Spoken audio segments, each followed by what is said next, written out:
I never thought I'd be the type of person to create a contract for family members.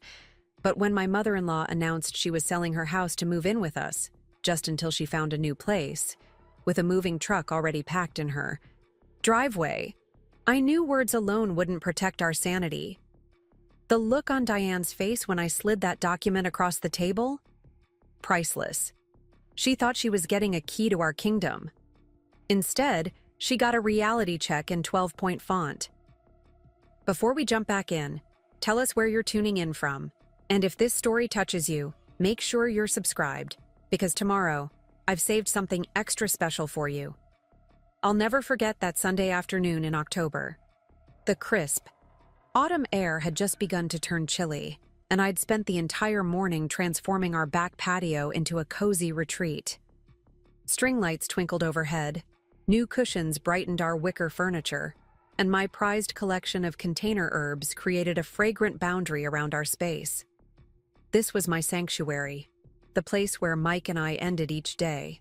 Mugs of tea in hand, sharing stories from our separate worlds before they merged again in our home. I was adjusting the last pot of basil when the doorbell rang. Not once, which would be normal. Not twice, which might indicate impatience. 3 times in rapid succession, followed by knocking. Only one person in our lives announced themselves, with such dramatic urgency, my mother-in-law, Diane Chen. "Emma? Michael? Are you home?" Her voice carried through the open windows. I took a deep breath, brushed the soil from my gardening gloves, and headed inside. Mike was already at the door, his expression a familiar mix of affection and wariness that appeared whenever his mother made an unannounced visit. "Mom, this is a surprise," he said, accepting her embrace. "Is everything okay?" Diane Chen, former high school principal, perpetual organizer of other people's lives, and my matrimonial cross to bear for the past 5 years, swept into our living room with the authority of someone who owned the place rather than someone who visited occasionally. Can't a mother check on her son without there being an emergency? She placed her designer purse on our coffee table, directly on top of the book I'd been reading.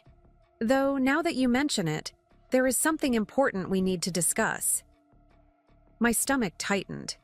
In Diane's vocabulary, something important usually translated to something Emma won't like, but will be expected to accept graciously. I slipped my hand into Mike's, a silent signal we'd developed over years of navigating his mother's important discussions. "Let me make some tea," I offered, needing a moment to compose myself. "No need, dear," Diane waved dismissively. "This won't take long." Mike gestured toward the couch. "Let's sit, Mom. Is Dad okay?" The concern in his voice was genuine. Harold had suffered a minor stroke 3 months ago, and though he'd recovered remarkably well, any unplanned visit from Diane triggered immediate worry about his health. "Your father is fine," she said, settling primly on our sofa. "But that's actually related to what I need to discuss. You know we've been talking about downsizing since his health scare." Mike nodded. "The stairs in your house aren't ideal for his recovery." "Exactly." Diane smiled approvingly, like a teacher whose student had arrived at the correct answer. "Well, I've made a decision. I'm selling the house." "That's probably wise," I said, relief washing over me. The Meadowbrook house was far too large for 2 people, especially with Harold's mobility issues. "Have you found a nice single-level place?" Diane's smile tightened almost imperceptibly. "Not exactly. The market is so competitive right now.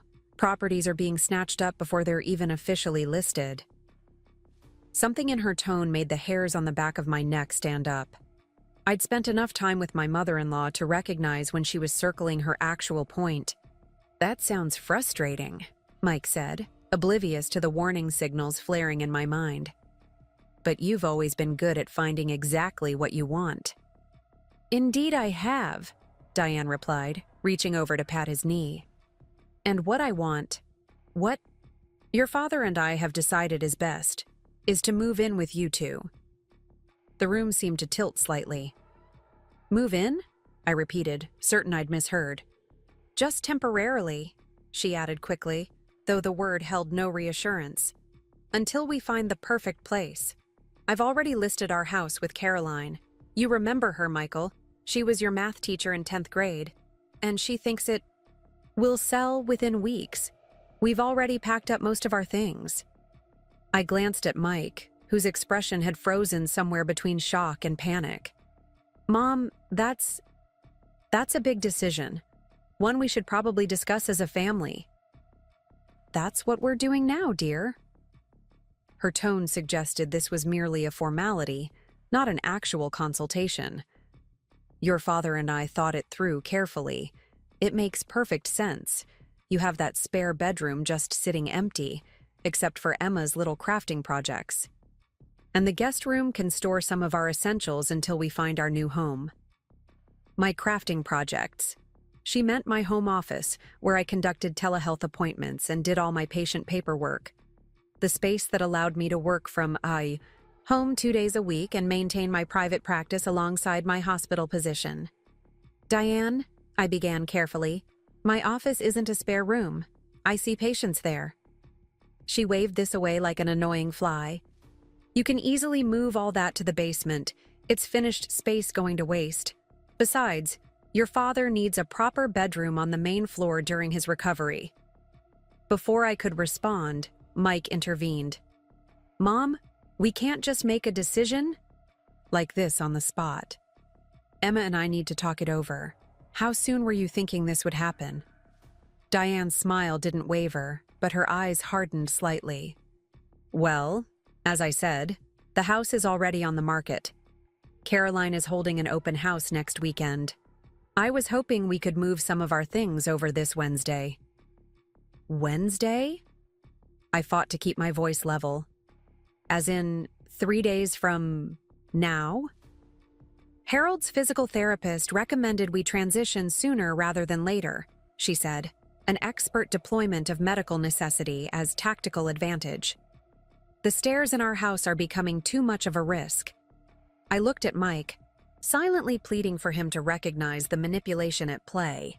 His father's health was being used as a battering ram against our boundaries, a strategy Diane had employed with increasing frequency since Harold's stroke. We understand Dad's health is the priority, Mike said slowly. But this is happening. Very fast, Mom. We need some time to prepare to figure out how to make the space work. He glanced at me apologetically. Maybe we could help you find a short-term rental instead. Diane's expression shifted to one I recognized all too well, wounded disappointment with an undercurrent of judgment. A rental? For your father during his recovery? I never thought I'd see the day when my son would suggest his parents should live among strangers instead of with family. And there it was, the guilt trip, expertly deployed. I watched Mike's resolve crumble in real time, his shoulders slumping slightly under the weight of filial obligation. That's not what I meant, Mom. Of course we want to help, it's just… Wonderful, Diane interrupted, reaching into her purse and pulling out a folded paper. Here's a preliminary list of things we'll need to accommodate your father's condition. Nothing major, just some grab bars in the bathroom, clearing pathways for his walker, and of course we'll need space in the garage for my car. As she handed Mike the list, which looked far from preliminary given its length, I felt a familiar sensation building in my chest, that particular blend of frustration and powerlessness that only Diane Chen could evoke.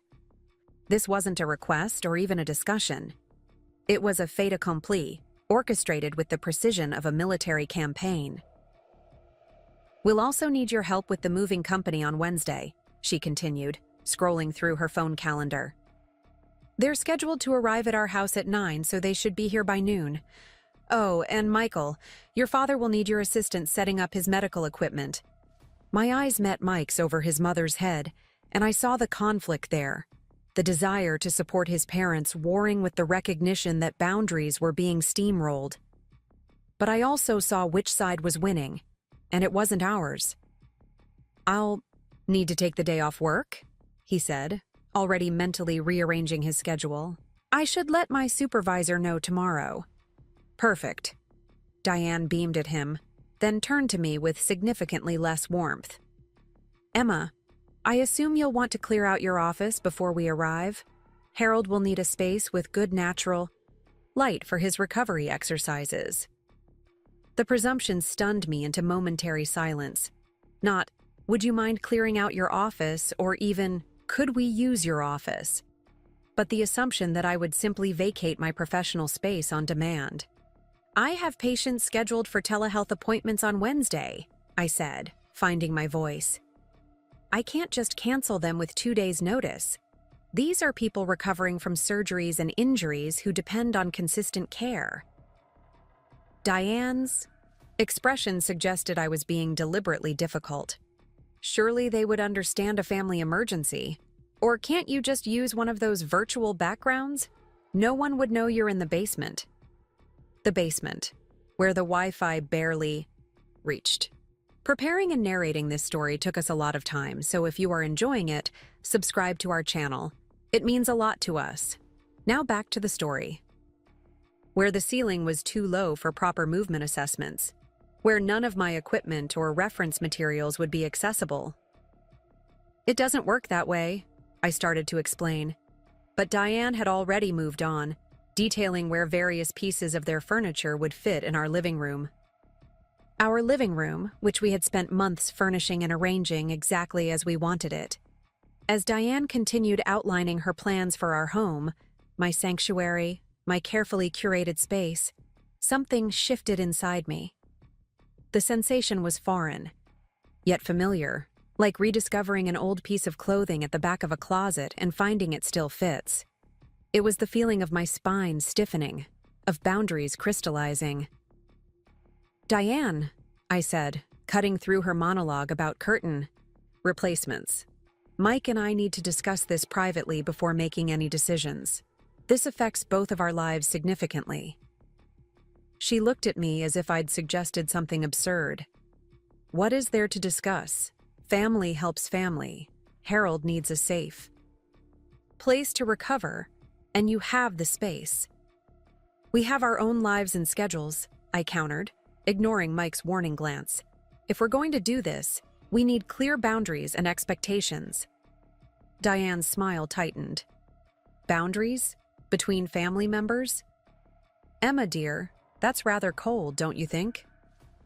Before I could respond, Mike stepped in, his mediator instincts kicking in. Mom, Emma's right that we need to talk this through, but I'm sure we can work something out that helps Dad and respects everyone's needs. Diane stood, mission accomplished. Of course you'll work it out. You're good children. The emphasis on good hung in the air like a threat. I should get back to your father now. He tires easily these days. Another strategic deployment of Harold's condition. As Mike walked his mother to the door, I remained seated, my mind racing.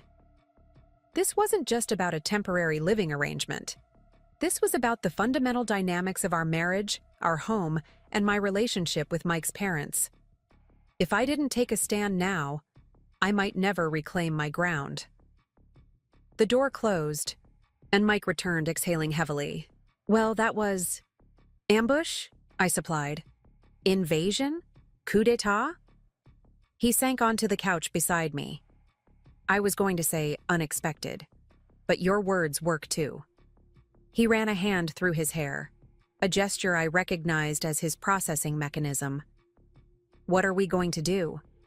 You mean, what are we going to do about your mother moving herself and your father into our home with 3 days' notice? Or what are we going to do about the fact that she expects to rearrange our entire lives around her preferences? Mike winced. When you put it like that? How else should I put it, Mike? She's not asking. She's telling, and she's using your dad's health as emotional leverage. Dad does need help, he said, his voice softening. The stairs in their house are dangerous for him right now. I took his hand, trying to balance empathy with firmness. I know, and I want to help too. Your dad is a wonderful man who's been nothing but kind to me. But this isn't about whether we help. It's about how we help and whether we have any say in what happens in our own home. Mike nodded, conflict evident in his expression. You're right. Mom's approach was overwhelming. But what options do we have? They've already listed their house. Without consulting us first, I pointed out. That was a deliberate strategy, Mike. Create a situation where we can't say no without looking like monsters. He sighed, acknowledging the truth of this. So what do we do? I considered the question carefully. Direct confrontation with Diane rarely worked. She was too skilled at turning conversations to her advantage, at making legitimate concerns sound selfish or petty. We needed a different approach. If they're going to live here, I said slowly, we need clear terms, written down, agreed upon in advance. Mike looked puzzled. Like a contract? Exactly like a contract. A house rules agreement that spells out expectations, responsibilities, and boundaries. His eyebrows shot up. Mom will hate that. Probably, I agreed. But if she refuses reasonable boundaries, that tells us something important about her intentions, doesn't it? Mike was quiet for a moment, absorbing this. I could see him weighing family peace against the protection of our marriage. It wasn't an easy calculation. Diane had spent decades ensuring that her son's loyalty would be difficult to redirect. What would this contract even say? He finally asked. I felt a small surge of hope. He wasn't dismissing the idea outright.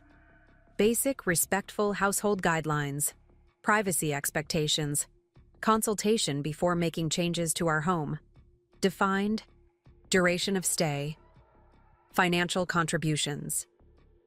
Financial contributions? Mike looked alarmed.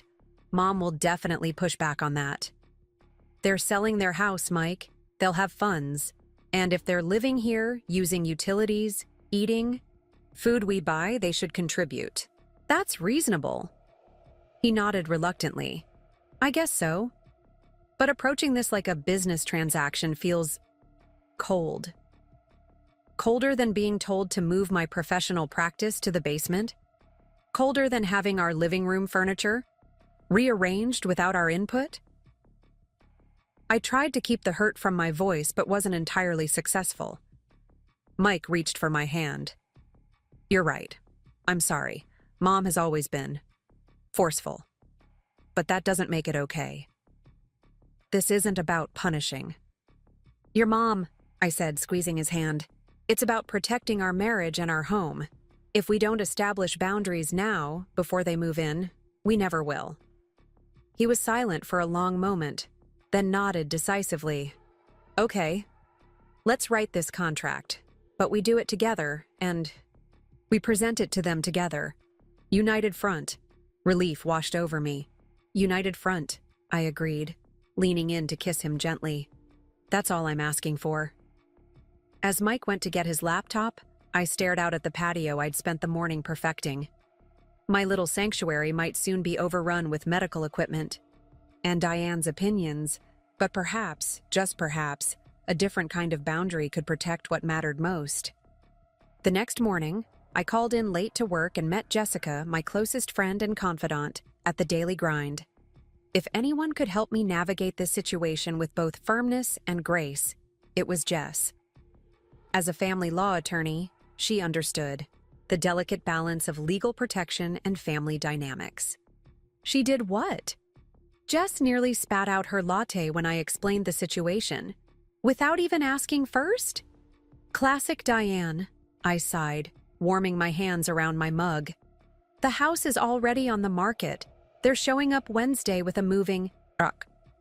Jess shook her head, her curls bouncing with indignation on my behalf. And Mike? Where does he stand? Caught in the middle, as usual, I said, trying to be fair. He agrees we need boundaries, but he's worried about his dad's health. And you know how Diane wields guilt like a scalpel. So, what's your game plan? Please tell me you're not just rolling over for this. I straightened my shoulders slightly. Actually, I've convinced Mike we need a formal agreement. House rules in writing. signed by everyone. Jess's expression brightened with professional interest. A cohabitation agreement. I'm impressed, Emma. That's exactly what I would recommend. Mike thinks it's cold, I admitted. Part of me wonders if he's right. Would it be warmer to let resentment build until your marriage cracks under the pressure? Jess raised an eyebrow. Trust me, I've seen too many couples destroy their relationships by avoiding difficult conversations in the name of keeping peace. She pulled out her tablet and opened a notes app. Let's draft this properly. What are your non-negotiables? I'd been thinking about this all night. My office remains my office. I need that professional space. Absolutely, Jess nodded, typing. What else? Defined duration of stay, 3 months maximum, with the expectation they're actively looking for their own place. Good. Concrete timeline with clear expectations. Financial contribution to household expenses, I continued, gaining confidence. They're selling their house. They'll have funds. Fair and reasonable, Jess agreed. What about day-to-day boundaries? I thought about all the little intrusions that had accumulated during shorter visits. Privacy, no entering our bedroom, without invitation, knocking before entering any room with a closed door, no rearranging furniture or decor without mutual agreement. Jess typed rapidly, occasionally suggesting additional clauses or refining my wording. By the time we finished our coffee, we had a comprehensive document that was firm, but fair, protective, without being punitive. This is good, Emma, Jess said, reviewing what we'd drafted. It establishes clear boundaries while still supporting Harold's recovery needs. If Diane has a problem with these very reasonable terms, that's valuable information about her actual intentions. I felt a weight lift from my shoulders. Having the issues laid out so clearly made them seem manageable rather than overwhelming. Thank you, Jess. I don't know what I'd do without you. Probably commit justifiable mother-in-law aside? She joked, then grew serious. Remember, this isn't just about the next few months. How you handle this situation will set the tone for your relationship with Mike's parents for years to come. I nodded, the responsibility of that reality settling on me. I know. That's why it has to be right. Firm, but fair. And united, Jess emphasized. Mike needs to present this with you, not as your messenger. He's agreed to that much. At least, I said.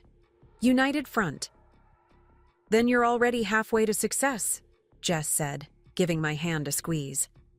Now you just need to stick to it when Diane deploys the guilt artillery? As I drove to work, I felt a curious mix of anxiety and determination. Tonight, Mike and I would refine the draft into our final proposal. Tomorrow, we would present it to his parents when they came for dinner. A dinner I'd suggested as a more appropriate setting to discuss the details of our new living arrangement. The wheels were in motion. The question now was whether Diane would recognize the new boundaries being drawn, or attempt to bulldoze through them as she had so many times before. Either way, something fundamental was about to change in our family dynamic, and I was finally ready for it.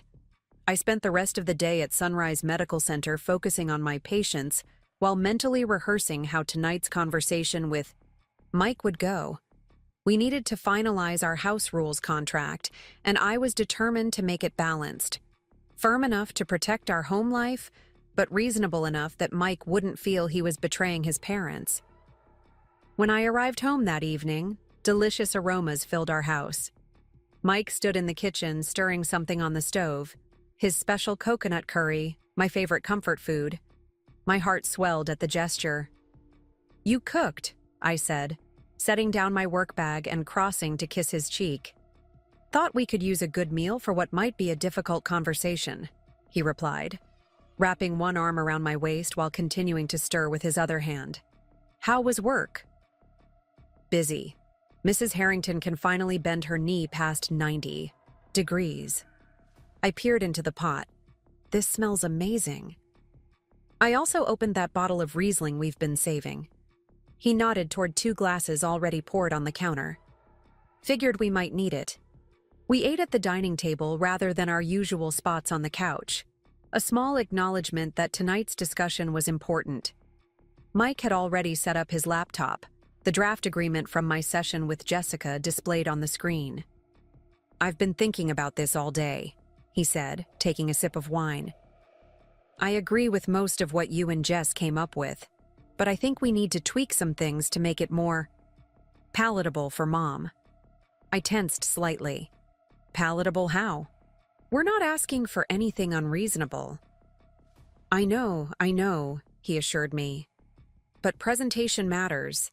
If Mom feels attacked from the beginning, she'll never agree to anything. I took a deep breath. Mike wasn't wrong. Diane was expert at perceiving criticism where none existed, and equally expert at dismissing legitimate concerns as personal attacks. What did you have in mind? For starters, I think we should call it a family living agreement, instead of a contract or house rules. Less confrontational. Fine, I agreed. The name wasn't important, the content was. And I think we should start with what we're happy to provide. The comfortable bedroom, home-cooked meals, help with Dad's appointments. Show that we're coming from a place of generosity. Before listing all the ways we want to restrict your mother, I couldn't keep the edge from my voice. Mike ran a hand through his hair. That's not... Emma, please. I'm trying to find a way forward that doesn't turn this into World War III. I softened, recognizing his genuine effort to balance everyone's needs. You're right. I'm sorry. Starting with the positives is smart. I reached for his hand across the table. I just don't want the boundaries to get lost in the pleasantries. They won't, he promised. We're still going to be clear about duration, financial contributions, and respect for our space. I'm just suggesting we sandwich it between affirmations of family support.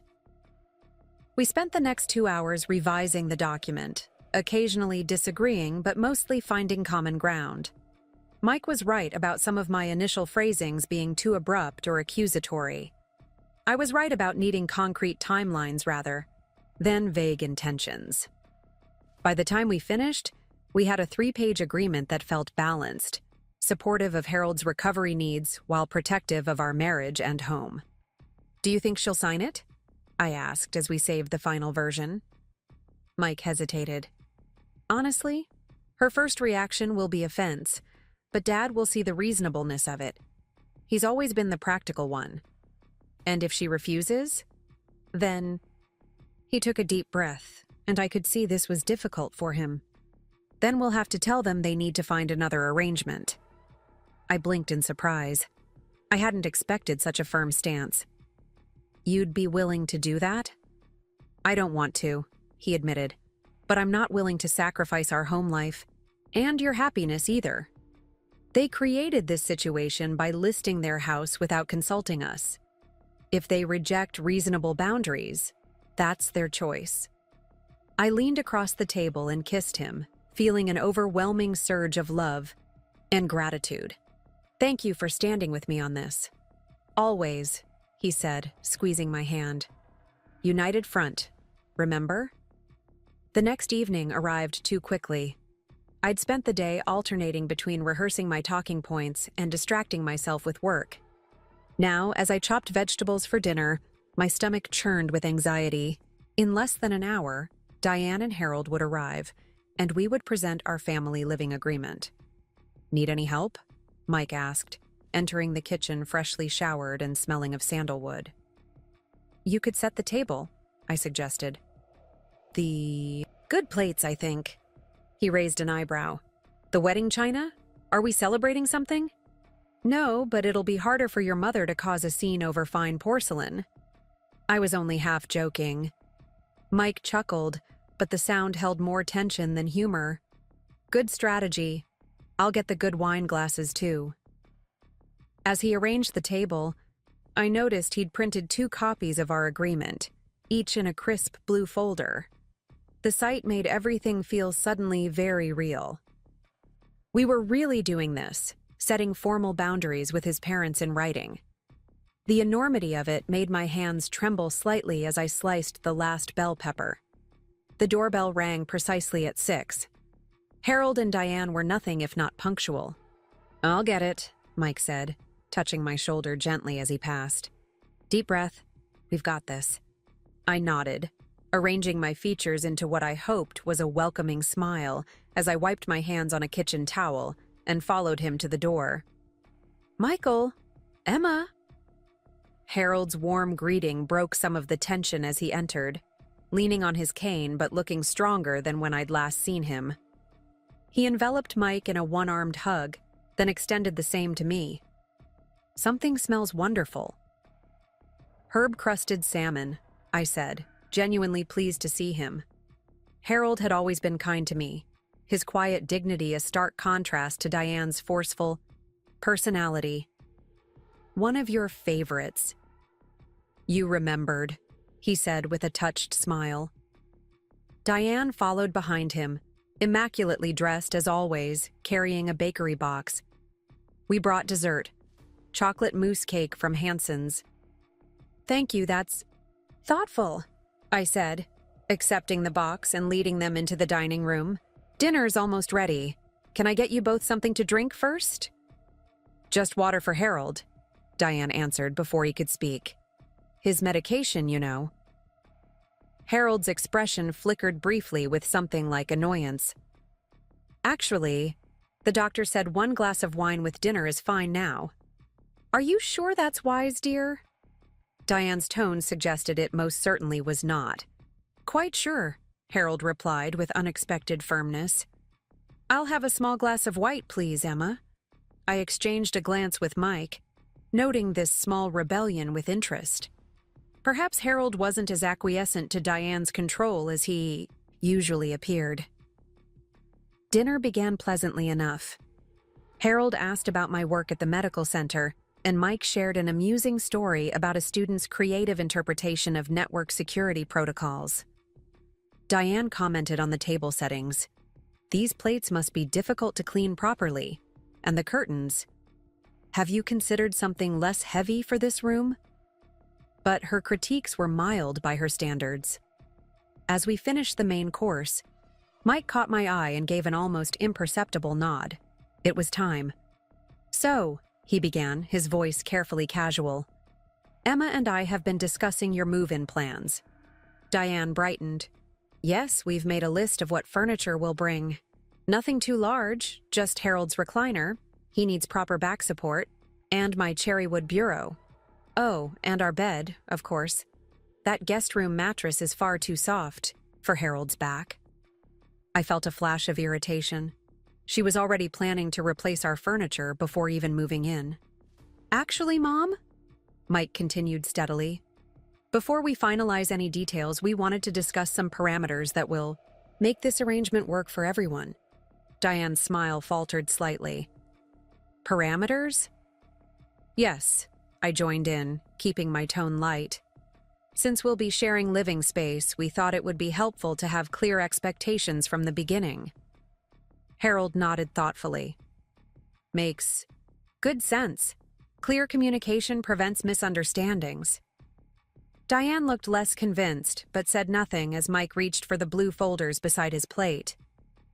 "We've put together a family living agreement," he explained, sliding a folder toward each of his parents, "just to make sure we're all on the same page about how this temporary arrangement will work." "An agreement?" Diane's voice sharpened as she opened the folder. "What is this? A rental contract? We're family, not tenants." "It's not a rental contract," I said carefully. "It's a mutual understanding of boundaries and expectations." Harold adjusted his reading glasses and began scanning the document with interest. Diane, however, barely glanced at the first page before looking up, her expression hardening. "Financial contribution? You expect us to pay you? After everything we've done for you?" Mike remained calm. "It's a reasonable sharing of expenses. Mom, you and Dad will be using utilities, sharing meals, occupying space. We're not asking for profit, just help with the increased costs." "This is offensive," she declared, pushing the folder away. "Your father is recovering from a stroke, and you're treating us like boarders in a rooming house." "No one is treating you like boarders," I said, fighting to keep my voice even. "We're acknowledging the reality that 4 adults living together requires structure and shared responsibility." Harold, who had been quietly reading through the entire document, looked up. "The financial contribution seems reasonable, Diane. We'll have funds from the house sale sitting in an account doing nothing. Why shouldn't we help with expenses?" Diane shot him a look of surprised betrayal. "That's not the point, Harold." "Then what is the point?" he asked mildly. She didn't answer him directly, turning instead to Mike. "What's this about a 3-month limit? What if we haven't found a suitable place by then?" 3 months is plenty of time to find housing in this market," Mike replied. "If you need more time, we can discuss an extension. But having an endpoint is important for everyone." "And these private spaces," she continued, flipping pages aggressively. "Emma's office off limits unless invited? Our bedroom door closed at all times when we're not home? It sounds like you don't trust us in your house." "It's not about trust," I interjected. "It's about respecting each other's privacy and personal space, just as we would respect yours." Diane laughed, a brittle sound that set my teeth on edge. "Privacy. Harold needs proper space for his recovery exercises. That little bedroom you call an office is the only suitable room with enough natural light. My office is also my workplace," I reminded her. "I see patients there." "Surely the hospital has rooms you could use instead." I felt heat rising in my cheeks. "I'm an independent contractor for those telehealth sessions. The hospital doesn't provide space for them." Harold cleared his throat. "Diane, we discussed this. Emma's work is important. We agreed we wouldn't disrupt that." Again, that look of betrayal from Diane to her husband. I'd never seen Harold contradict her so directly before, and from her expression, neither had she. "I thought we'd all make reasonable accommodations," she said stiffly. "Family helps family." "That's exactly what this agreement is about," Mike said. "Reasonable accommodations on all sides. We're happy to help you and Dad during this transition, but we need to protect our home life too." Diane's eyes narrowed. "Protect it from what? From us? Your own parents?" The temperature in the room seemed to drop several degrees. This was the crux of it. Diane's fundamental belief that any boundaries were a rejection of her as a person, as a mother. "From unclear expectations and assumptions," I said carefully. "From potential conflicts before they arise. The only conflict here is the one you're creating with this contract." She practically spat the word. Harold put a gentle hand on his wife's arm. "Diane, please. They're being reasonable. This is their home." "And they're our children," she countered. "Family doesn't need contracts. Family sacrifices for each other." "Yes," Mike agreed, "which is why we're willing to adapt our lives to help you and Dad during this transition. But sacrifice goes both ways, Mom. Respecting our boundaries is your sacrifice." Diane fell silent, her lips pressed into a thin line. I could almost see the calculations happening behind her eyes, the weighing of options and leverage. Finally, she pushed back her chair and stood. "I think we should go, Harold. Clearly, we're not as welcome as we thought." Harold didn't move. "Sit down, Diane." His tone, quiet but uncompromising, seemed to surprise everyone at the table, Diane most of all. "Harold, they're treating us like adults who respect their children's home," he finished for her. "Sit down. We're going to discuss this reasonably." For a moment, I thought she might refuse. Then, remarkably, Diane slowly lowered herself back into her chair. Harold turned to us, his expression serious but not unkind. "This agreement is thoughtful and fair.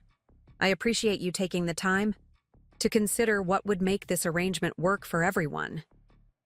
Mike visibly relaxed beside me. Thanks, Dad. However, Harold continued, I think a few modifications might make it more workable. He pulled a pen from his pocket. May I? Mike nodded and I leaned forward, curious and cautiously optimistic. This was not how I'd expected the evening to unfold.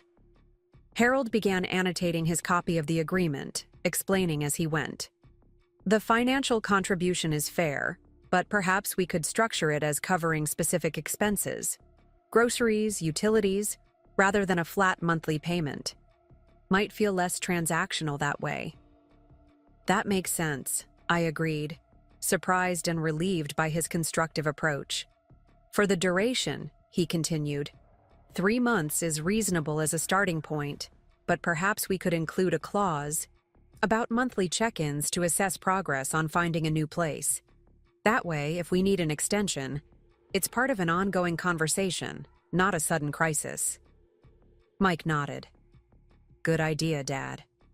Harold glanced at his wife, who sat rigid with disapproval. And regarding use of space, I wonder if we might find a compromise for Emma's office. Perhaps certain hours when it could be used for my physical therapy, scheduled in advance around Emma's patient appointments? Before I could respond, Diane interjected. This is ridiculous. We shouldn't have to schedule time in our own children's home. It's not our home, Diane, Harold said with surprising sharpness. That's the point you seem to be missing.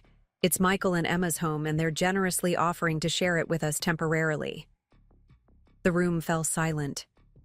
Diane looked genuinely shocked, as if Harold had suddenly started speaking a foreign language.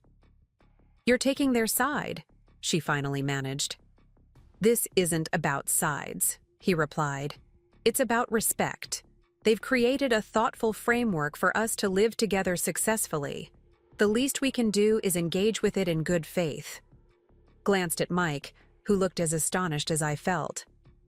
In all our discussions and planning, we'd anticipated Diane's resistance, but we'd never considered that Harold might become our strongest ally. I think scheduled use of the office could work, I offered, wanting to reinforce Harold's reasonable approach. As long as it's planned in advance so I can arrange my patient's schedule accordingly. Harold smiled. Thank you, Emma. He turned to Diane. See? Compromise is possible when everyone approaches it with respect. Diane looked from Harold to Mike to me, clearly recognizing she was outnumbered. Her next words surprised me. May I have some time to review this more carefully? She asked, her voice carefully controlled. Since apparently we're proceeding with this formality, I'd like to understand exactly what we're agreeing to. It wasn't acceptance, but it was a retreat from outright rejection. I'd take it. Of course, Mike said.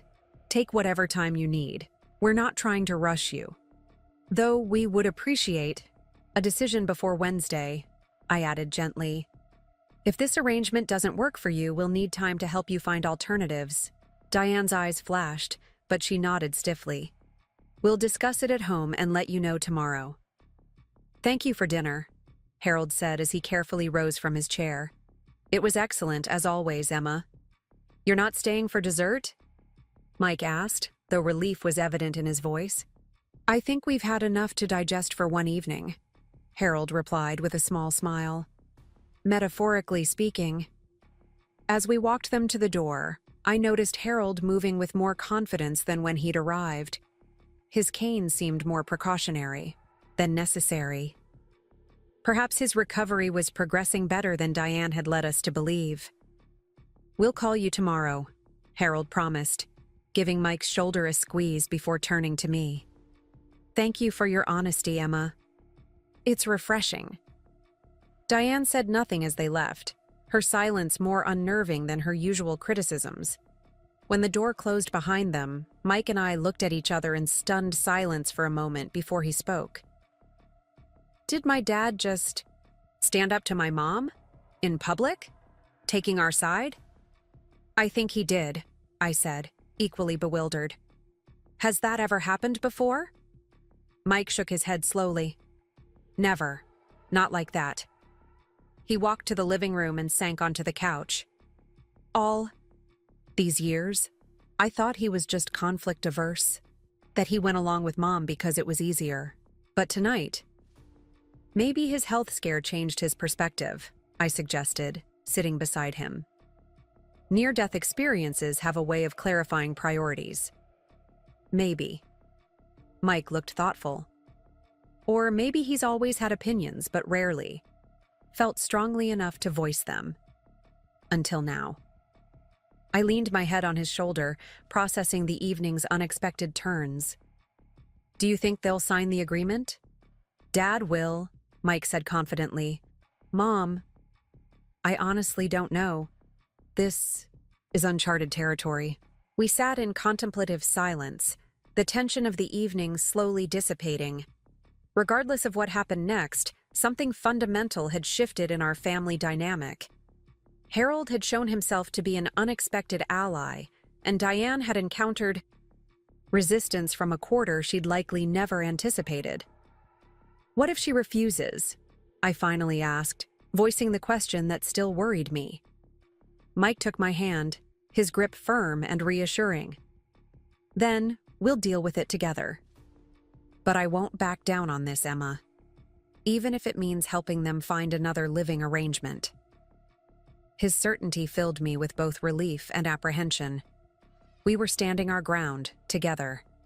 But the consequences, potentially permanent, damage to Mike's relationship with his mother, loomed large. Try not to worry too much tonight, Mike said, kissing my forehead. Dad's on our side. That changes everything. He was right, of course. Harold's support had completely altered the equation. What I'd expected to be a 2-against-2 confrontation had become 3-against-1, with Diane isolated in her opposition. As we cleaned up dinner, saving the untouched dessert for tomorrow, I felt cautiously optimistic.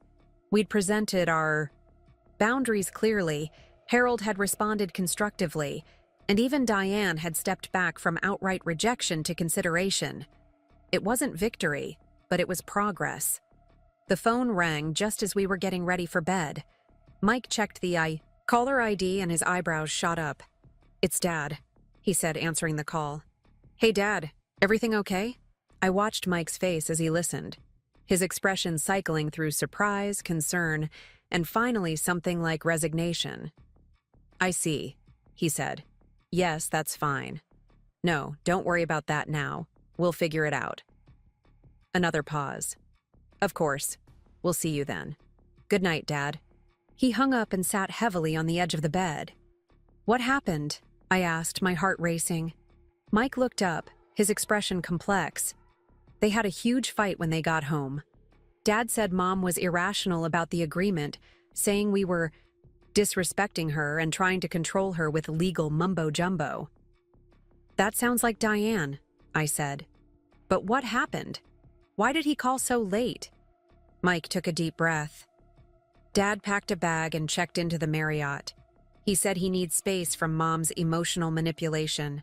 His words, not mine. And he asked if our offer of a place to stay still stands. For just him. I stared at Mike, trying to absorb this bombshell. Your dad left your mom over our agreement? Not exactly, Mike clarified. He said it was the last straw in a pattern that's been building for years. Apparently, Mom's controlling behavior has been getting worse since his stroke, and he's been reevaluating what he wants from his remaining years. Wow. It was all I could manage. The idea of Harold, steady, quiet Harold, walking out on Diane after decades of marriage was almost impossible to fathom. He's coming over tomorrow morning to talk, Mike continued. He wants to see if he can stay with us while he figures out his next steps, on our terms, with full acceptance of the agreement. I sat beside Mike on the bed, taking his hand. How do you feel about that? He thought for a moment. Conflicted, worried for both of them, but also proud of Dad, in a way. Standing up for himself, couldn't have been easy. What about your mom? Will she be okay alone? Mike gave a humorless laugh. According to Dad, she's already called my sister Olivia to come stay with her and help her through this betrayal. His tone suggests Olivia got an earful about us too. Great. Now we'd have Diane's daughter, who'd always viewed me with suspicion, solidly aligned against us. This family living agreement had certainly stirred up more than we'd anticipated. So what do we do now? I asked. Mike squeezed my hand. We stick to the plan. Dad respects our boundaries and wants to stay here on those terms. We welcome him. As for Mom, the door remains open if she can accept the same terms. It sounded simple when he put it that way, but we both knew the reality would be anything but. Diane wouldn't take this perceived betrayal by her husband, her son, and her daughter-in-law lightly. There would be consequences, likely dramatic ones. One day at a time, Mike said, as if reading my thoughts. Starting with Dad tomorrow. I nodded, trying to absorb the seismic shift in our family landscape. What had begun as a simple boundary-setting exercise had triggered what appeared to be the collapse of a 40-year marriage. The weight of that reality settled heavily on my shoulders. This isn't your fault, Mike said firmly. Or mine. If Dad says this has been building for years, we have to believe him. I know, I said, though the guilt wasn't so easily dismissed.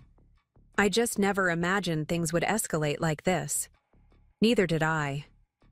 Mike pulled me into a hug. But maybe it needed to happen. Maybe this is healthier than decades more of Dad silently enabling Mom's controlling behavior. I wasn't sure if that was true, but I wanted to believe it. As we turned out the lights and settled into bed, my mind raced with questions about what tomorrow would bring. Harold living with us, Diane aligned with Olivia against us. Years of family dynamics suddenly upended. One thing was certain. Our simple house rules contract had accomplished far more than we'd ever intended. Whether that was ultimately for better or worse remained to be seen. The next morning dawned with a sense of unreality. I'd slept fitfully, my dreams filled with arguments and slammed doors. When I finally gave up on sleep around 6, I found Mike already in the kitchen, nursing a cup of coffee and staring at his phone with a troubled expression. "Your dad?" I asked, reaching for my own mug. He nodded. "Just texted. He's coming. At 9. Mike ran a hand over his face, looking exhausted. Also got 3 missed calls from Mom overnight, but no voicemails. I sat across from him at the counter, wrapping my hands around the warm mug. "Are you going to call her back?" "Not yet. I need to talk to Dad first, get his side without Mom's interpretation." "Good idea." I hesitated, then added, "Mike, are you really okay with your dad staying here without your mom? It's going to make things even more complicated." He considered this, his expression somber. "Honestly, I don't know. But if Dad needs space from Mom, I can't refuse him, especially not after he supported us yesterday." I nodded, understanding his loyalty. "What about your office? Would you mind if he used the guest room temporarily? I could move some of my patient equipment into the living room on my telehealth days." Mike looked surprised by my offer. "You'd do that? After fighting so hard to keep your office space?" "Your dad isn't trying to take over our home," I pointed out. "He's respecting our boundaries and asking for help on our terms. That's different." A soft smile crossed Mike's face as he reached for my hand. "Have I mentioned lately that I married an amazing woman?"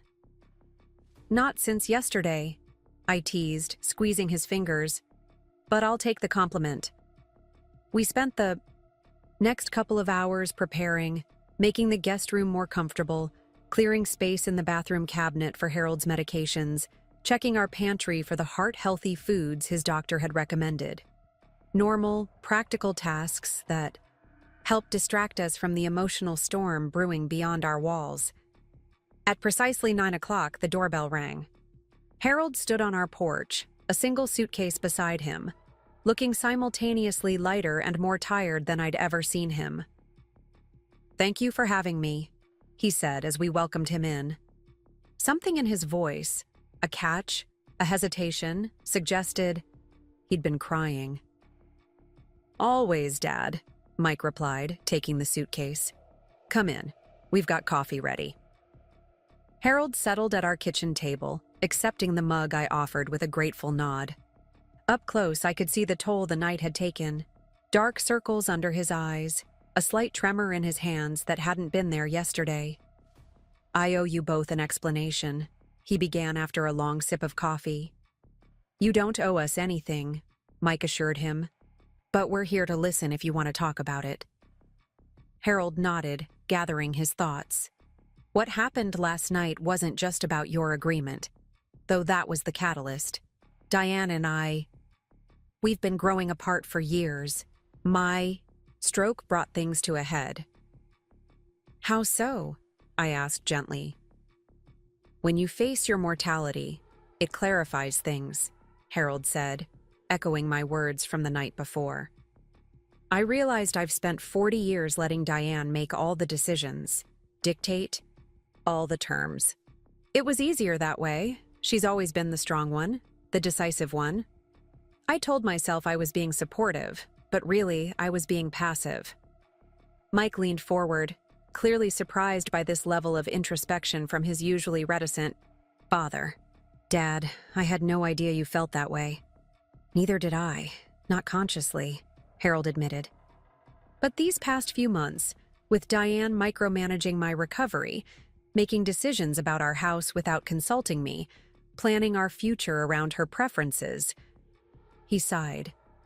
"I started feeling invisible in my own life. And when I saw how she dismissed your perfectly reasonable boundaries last night, boundaries I wish I'd established decades ago, something just snapped." I exchanged a glance with Mike, both of us processing this unexpected vulnerability from Harold. "What happened when you got home?" Mike asked. Harold stared into his coffee.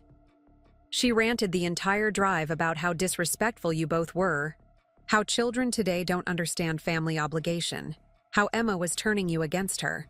He looked up apologetically. "No offense, Emma." "None taken," I assured him, well familiar with Diane's opinion of my influence over Mike. "When we got home, I tried to explain why I thought the agreement was reasonable. She accused me of taking your side against her, said I was being manipulated. I never thought I'd see my parents split up." "They haven't split up yet," I reminded him gently. "Your dad mentioned counseling. He's trying to find a way forward." "Yeah, but Mom would have to be willing to change, to compromise." "When has that ever happened?" He had a point. In all the years I'd known Diane, I'd never seen her concede a point or admit a mistake. Even the smallest disagreements were opportunities for her to establish dominance, not find common ground. "People can surprise you," I said, though my tone lacked conviction. "Your dad certainly has." Mike's phone rang, the sound unnaturally loud in our quiet kitchen. He checked the screen and grimaced. "Speaking of surprises, it's Olivia." I tensed. Mike's relationship with his sister had always been complicated. Olivia, 7 years older and fiercely protective of their mother, had never fully accepted me into the family. She'd be even less inclined to do so now. "Do you want privacy?" I asked, already moving toward the door. Mike caught my wrist. "Stay. Please. I want you to hear whatever she has to say." I nodded, settling back against the counter as he answered the call on speaker. "Hey, Liv," he said, his voice carefully neutral. "Michael." Olivia's clipped tone carried clearly through the phone. "Would you like to explain why Dad is checked into a hotel and Mom is completely devastated?" Mike took a deep breath. "It's complicated, Liv. Mom and Dad had a disagreement. About your contract," she interrupted. "The insulting list of rules you and Emma created to make Mom feel unwelcome in your home." I bit my tongue, letting Mike handle his sister. It wasn't insulting, Liv. It was a reasonable set of boundaries for adults sharing living space. Dad agreed with all of it. Of course he did, Olivia scoffed. Dad would agree with anything to keep the peace. You put him in an impossible position. Actually, Mike countered, his patience visibly thinning. Dad was the one who offered constructive feedback on the agreement. He's perfectly capable of forming his own opinions. Since when? Olivia demanded. Dad has followed Mom's lead on everything for 40 years. Then suddenly he's got all these independent thoughts. Please. It's obvious Emma put you both up to this.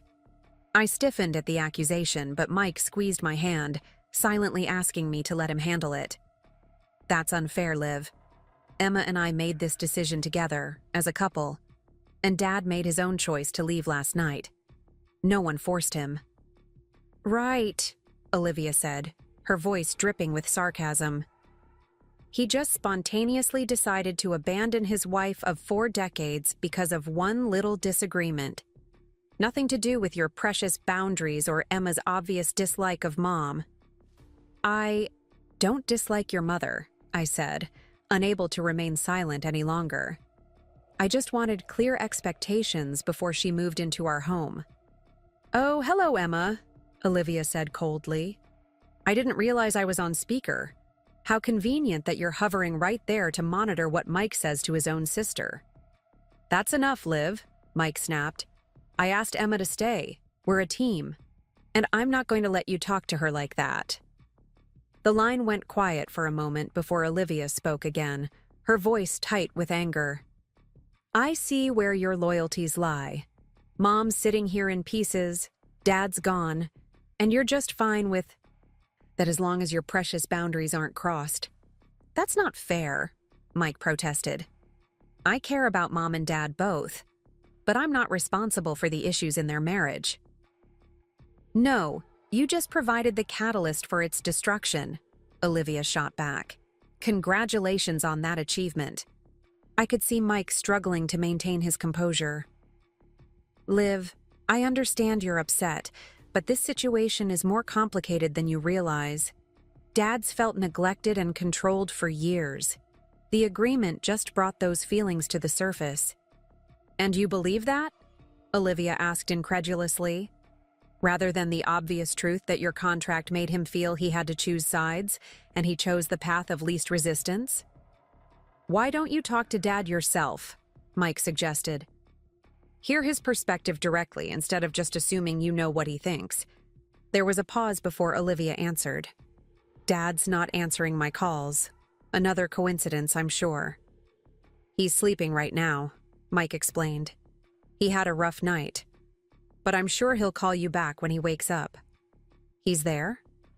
Olivia's voice sharpened. At your house? Mike hesitated, then sighed. Yes, he came this morning. He needed somewhere to stay. So you're harboring him, Olivia interrupted. Keeping him away from Mom while she's devastated. Perfect. Just perfect. We're not harboring anyone, I interjected, my patience wearing thin. Harold is an adult who made his own decision to take some space. He's welcome here for as long as he needs. Of course he is, Olivia said bitterly. Why wouldn't you encourage the destruction of my parents' marriage? It gives you exactly what you wanted. Mike all to yourself without his pesky family interfering. That's enough.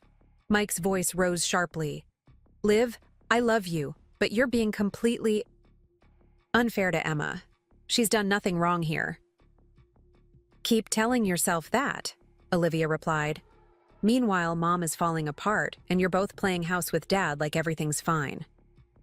Nothing about this situation is fine, Mike said wearily. But demonizing Emma isn't going to fix anything. Dad made his own choice.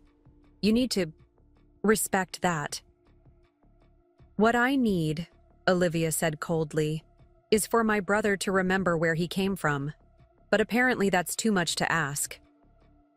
The line went dead as she hung up. Mike set his phone down with a controlled deliberateness that told me he was fighting to maintain his composure. Well, that went about as well as expected. I moved to him immediately, wrapping my arms around his waist. I'm sorry. I know that was hard. He hugged me back, resting his chin on top of my head. Not your fault. Liv's always been Mom's fiercest defender, even when Mom is clearly in the wrong. Family loyalties run deep, I murmured against his chest. And Olivia's only hearing one side of the story right now. True, Mike sighed. But even if she heard Dad's perspective, I'm not sure she'd believe it. She's been Team Diane her whole life. We stood in silence for a moment, drawing comfort from each other's presence. The morning had already been emotionally draining, and it wasn't even noon. I should call Mom, Mike said eventually, though he made no move to reach for his phone. Are you sure that's wise right now? I asked carefully. You're already drained from dealing with Olivia. Maybe give yourself a little time to regroup. He considered this, then nodded. You're probably right. Mom's not alone. She has Liv. And anything I say right now will just get filtered through. Olivia's interpretation anyway. Exactly. Give Harold some time to rest. Give yourself some space to process, and then decide how to approach your mom. Mike looked at me gratefully. How did you get so wise about family dynamics, only child? I smiled ruefully. Years of observing yours, plus all those family therapy books I read when we first got engaged. He raised an eyebrow. You read therapy books about dealing with in-laws? I wanted to understand the Chen family ecosystem, I admitted. Diane was intimidating from day one. Mike laughed softly, the tension in his shoulders easing slightly. You're something else, Emma Chen, preparing for marriage like it was a military campaign. Know thy enemy, I teased, then quickly sobered. Not that your mom is the enemy, just a formidable opponent, Mike supplied. It's okay. I'm under no illusions about my mother's challenging personality. I stepped back, suddenly remembering my coffee plans. Speaking of formidable, I'm meeting Jess at 2 to update her on all this. Will you be okay here with your dad? We'll be fine, Mike assured me. Might do us both good to have some father-son time.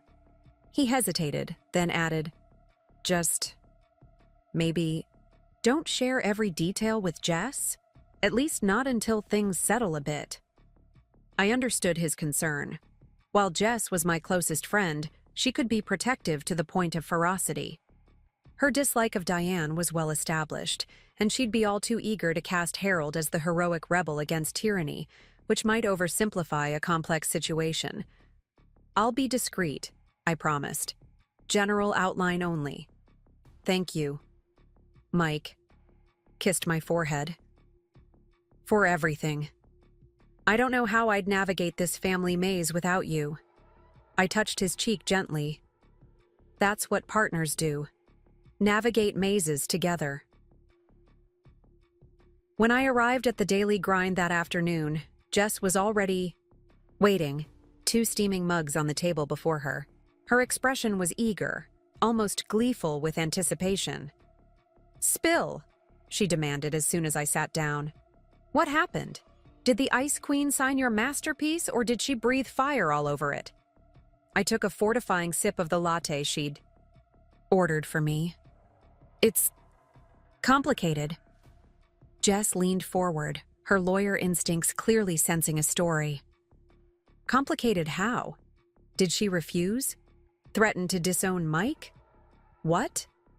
Diane refused, yes, I began carefully. But the unexpected part is, Harold supported our agreement, completely. Jess's eyes widened. The father-in-law? Mr. Silent Enabler. Himself stood up to the Dragon Lady? This I need to hear. I gave her a condensed version of the previous evening's dinner, emphasizing Harold's constructive approach to the agreement and his unexpected assertiveness. Fascinating, Jess murmured when I finished. The quiet ones always surprise you. So what happened after they left? Did she begrudgingly agree to his modifications? I hesitated, weighing how much to share. Not exactly. They had a serious disagreement at home, about more than just the agreement, apparently. And? Jess prompted, clearly sensing I was holding back. "And Harold decided he needed some space," I said carefully. "He's actually staying with us for a while." Jess nearly choked on her coffee. "Wait, what? The father-in-law moved in but not the mother-in-law? Oh, that is delicious irony." "It's not a victory, Jess," I admonished gently. "Their marriage is in serious trouble. Harold's talking about counseling, but he's also mentioned the possibility of separation if Diane won't compromise." "Wow." Jess sobered slightly. 40. Years of marriage on the line because of a house rules contract. That's actually kind of sad. "The contract was just the catalyst," I explained. "Harold says there have been issues for years. Diane's controlling behavior, his passivity. His stroke made him reevaluate everything." Jess nodded thoughtfully. "Makes sense. Nothing like a brush with mortality to clarify what you will and won't tolerate anymore." She studied my face. "But there's something else, isn't there? You look more stressed than triumphant." I sighed, unable to hide anything from her perceptive gaze. "Mike's sister Olivia is involved now. She's staying with Diane, who's apparently devastated, and she called this morning to berate Mike for destroying their parents' marriage." "Ah," Jess grimaced sympathetically. "The sister who's never liked you. I'm guessing she's found a way to make this your fault?" "According to Olivia, I've manipulated both Mike and Harold against poor, innocent Diane," I confirmed with a wry smile.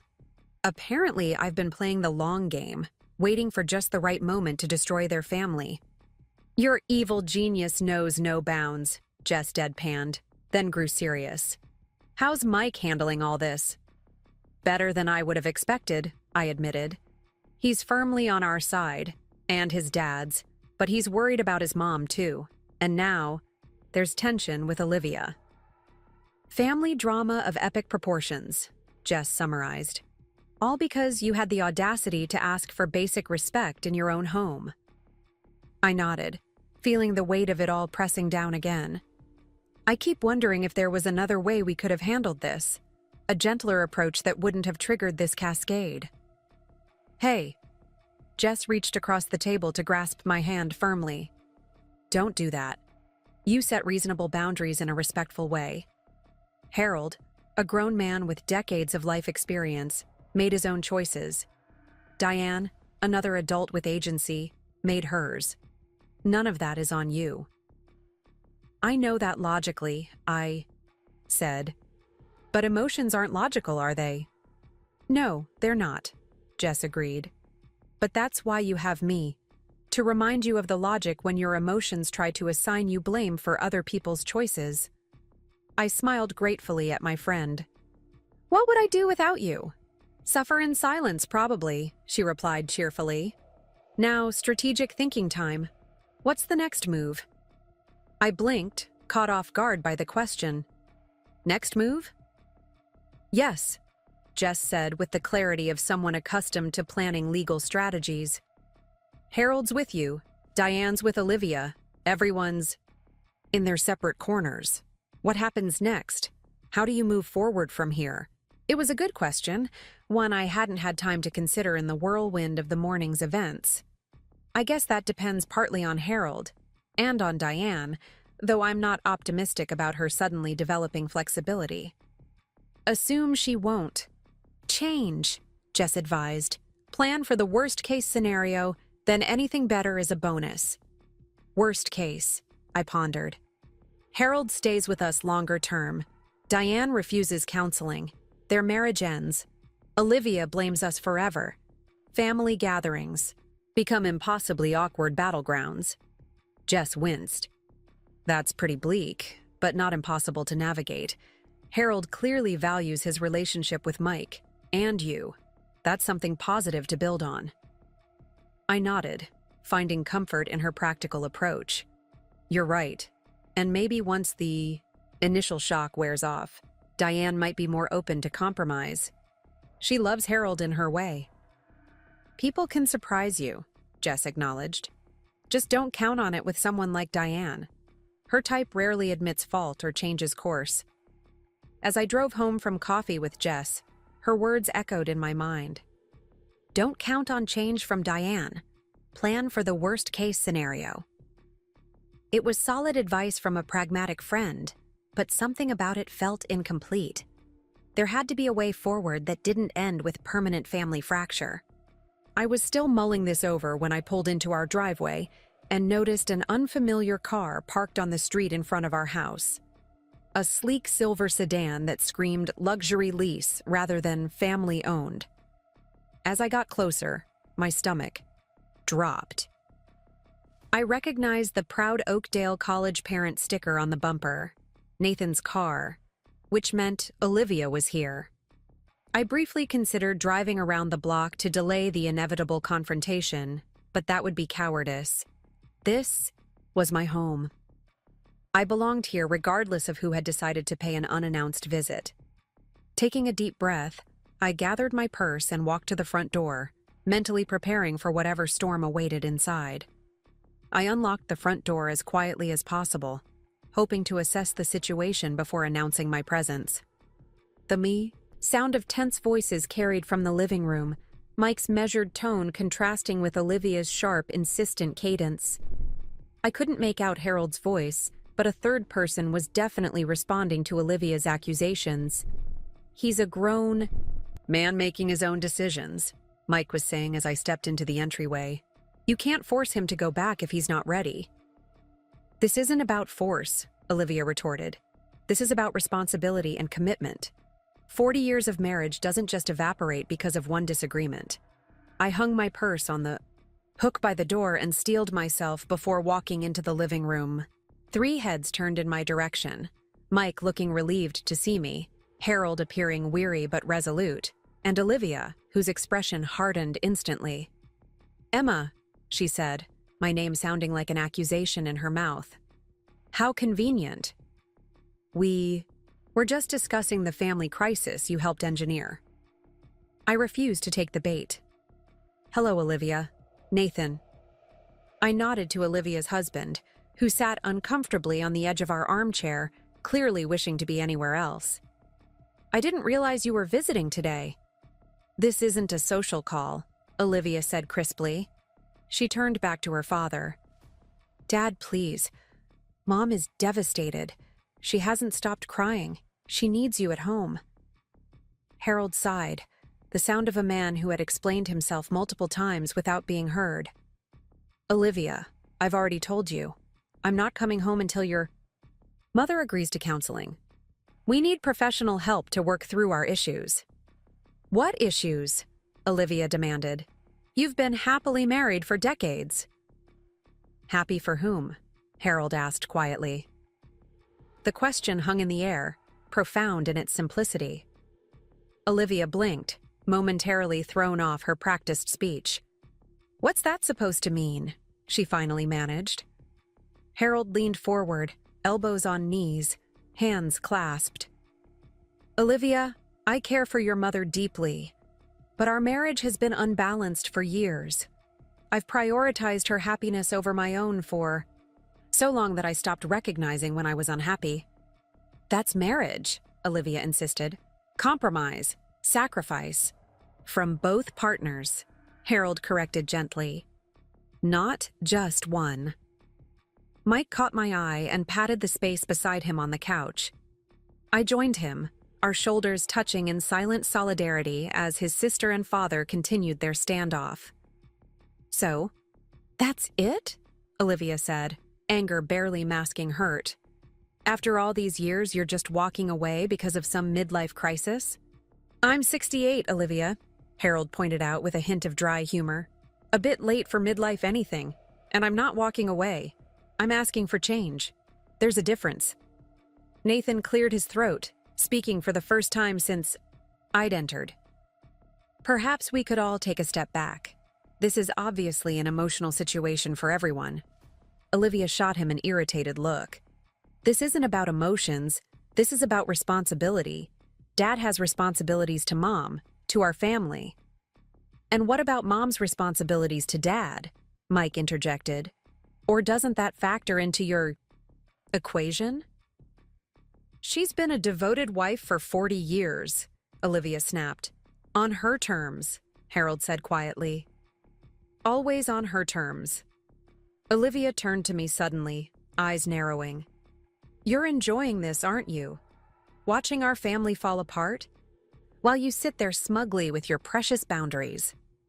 Before I could respond, Mike straightened beside me. That's uncalled for, Liv. Emma's been nothing but supportive of Dad, and respectful about Mom, despite how difficult she's made things. Difficult? Olivia scoffed.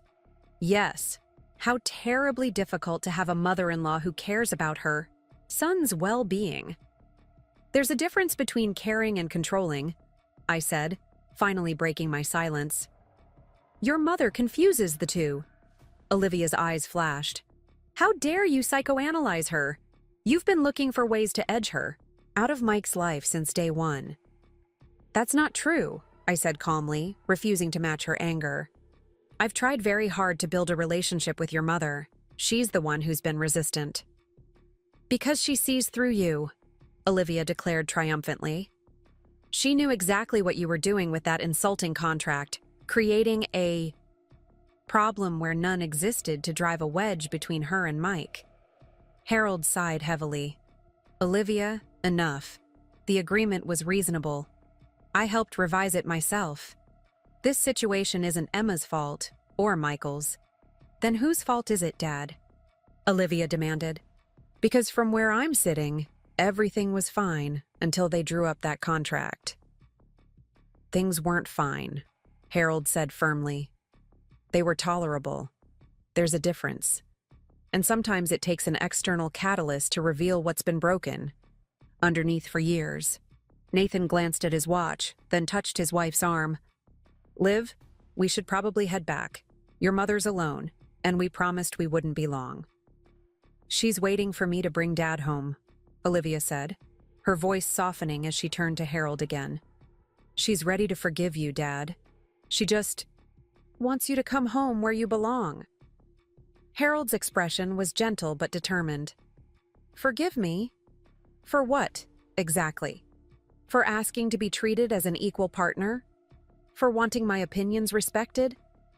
For supporting Michael and Emma's reasonable boundaries? For abandoning her, Olivia exclaimed, frustration breaking through her controlled facade. For walking out without warning after 40 years. I warned her for months, Harold said, quietly. Every time I asked for more input in our decisions, every time I suggested compromise, every time I expressed dissatisfaction with her controlling behavior. She didn't listen, Olivia. She never has. Olivia stood abruptly, tears glistening in her eyes. I don't recognize you anymore. This isn't the father who taught me about loyalty and commitment. I'm still teaching you about those things, Harold replied, his voice steady. But I'm also teaching you about self-respect and healthy boundaries. Lessons I should have demonstrated long ago. Olivia shook her head, gathering her purse. Mom's right. They've poisoned you against her. Against us. Liv, Mike began, but she cut him off with a sharp gesture. Don't. Just don't. She looked at each of us in turn, her gaze lingering longest on her father. When you come to your senses, you know where to find us. Oh. With that, she strode toward the door, Nathan following with an apologetic glance over his shoulder. The front door closed with a decisive click rather than the slam I'd half expected. Silence descended on the living room, thick with unspoken thoughts and emotions. Finally, Harold broke it with a deep sigh. I'm sorry you both had to witness that. Olivia has always been protective of her mother. You have nothing to apologize for, Dad, Mike assured him. Liv made her choices. She doesn't speak for all of us. Harold nodded, though fatigue lined his face. Still, this isn't what I wanted. Division in the family, sides being chosen.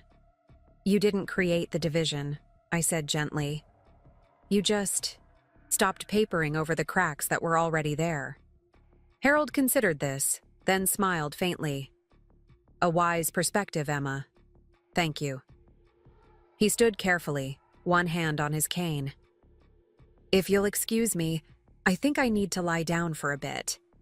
These emotional confrontations take more out of me than they used to. Of course, Dad, Mike said, rising to help his father. Can I get you anything? Water? Tea? Just some quiet, Harold replied. And perhaps we could order dinner in tonight? I don't think any of us is up for cooking. Already planning on it, Mike assured him. Rest well. When Mike returned from settling his father, he collapsed beside me on the couch, emotional exhaustion evident in every line of his body. That was brutal, he muttered, rubbing his temples. Liv hasn't changed a bit. Still Mom's fiercest defender, regardless of the facts. I leaned against him, providing the silent support I knew he needed. She loves your mom. That's not a bad thing in itself. No, but her blind loyalty is. She refuses to see any nuance, any complexity. He sighed, heavily. I had no idea Dad was so unhappy. All these years. He hid it well, I observed. Even from himself, it sounds like. Mike nodded, his expression troubled. That's what worries me. If he suppressed his own needs for decades, what happens now that the dam has broken? Will he swing too far the other way? Refuse any reconciliation? It was a perceptive concern, one I hadn't considered. Do you think that's likely? He mentioned counseling, which suggests he wants to work things out. Maybe. Or maybe that's just his way of letting Mom down gently. Mike ran a hand through his hair. The thing is, I've never seen this side of Dad before. This assertiveness. It's like meeting a stranger wearing my father's face. People contain multitudes, I said softly, especially those who've spent years suppressing parts of themselves to keep peace. Mike was quiet for a moment, absorbing this. You know what's really getting to me? The parallels. Parallels? I prompted, though I suspected what he meant. Between Dad's situation and what could have been ours. His voice grew serious. If we hadn't established boundaries early, if I'd fallen into the same pattern of always giving in to keep peace, would that have been us in 40 years? Me walking out because I finally couldn't take it anymore? The thought sent a chill through me. That wouldn't have happened. We communicate. We compromise. Both of us. Now we do, Mike agreed. But relationships evolve. Patterns set in. It's so easy to slip into roles, the accommodator, the decider, without even realizing it. I'd never heard Mike philosophize about relationships this way. His father's situation had clearly triggered deep reflections. Maybe that's the silver lining in all this chaos, I suggested. A cautionary tale that's making us more mindful of our own patterns. Mike smiled slightly, squeezing my hand. Always finding the bright side. That's my Emma. Someone has to. I teased gently, trying to lighten the mood. So, dinner. What are we ordering? Dad suggested that Thai place on Maple, the one with the curry he likes. I nodded, reaching for my phone. Thai it is, and maybe we should open a bottle of wine. I think we've earned it after the day we've had. As I placed our order, Mike scrolled through his own phone, his expression growing troubled again.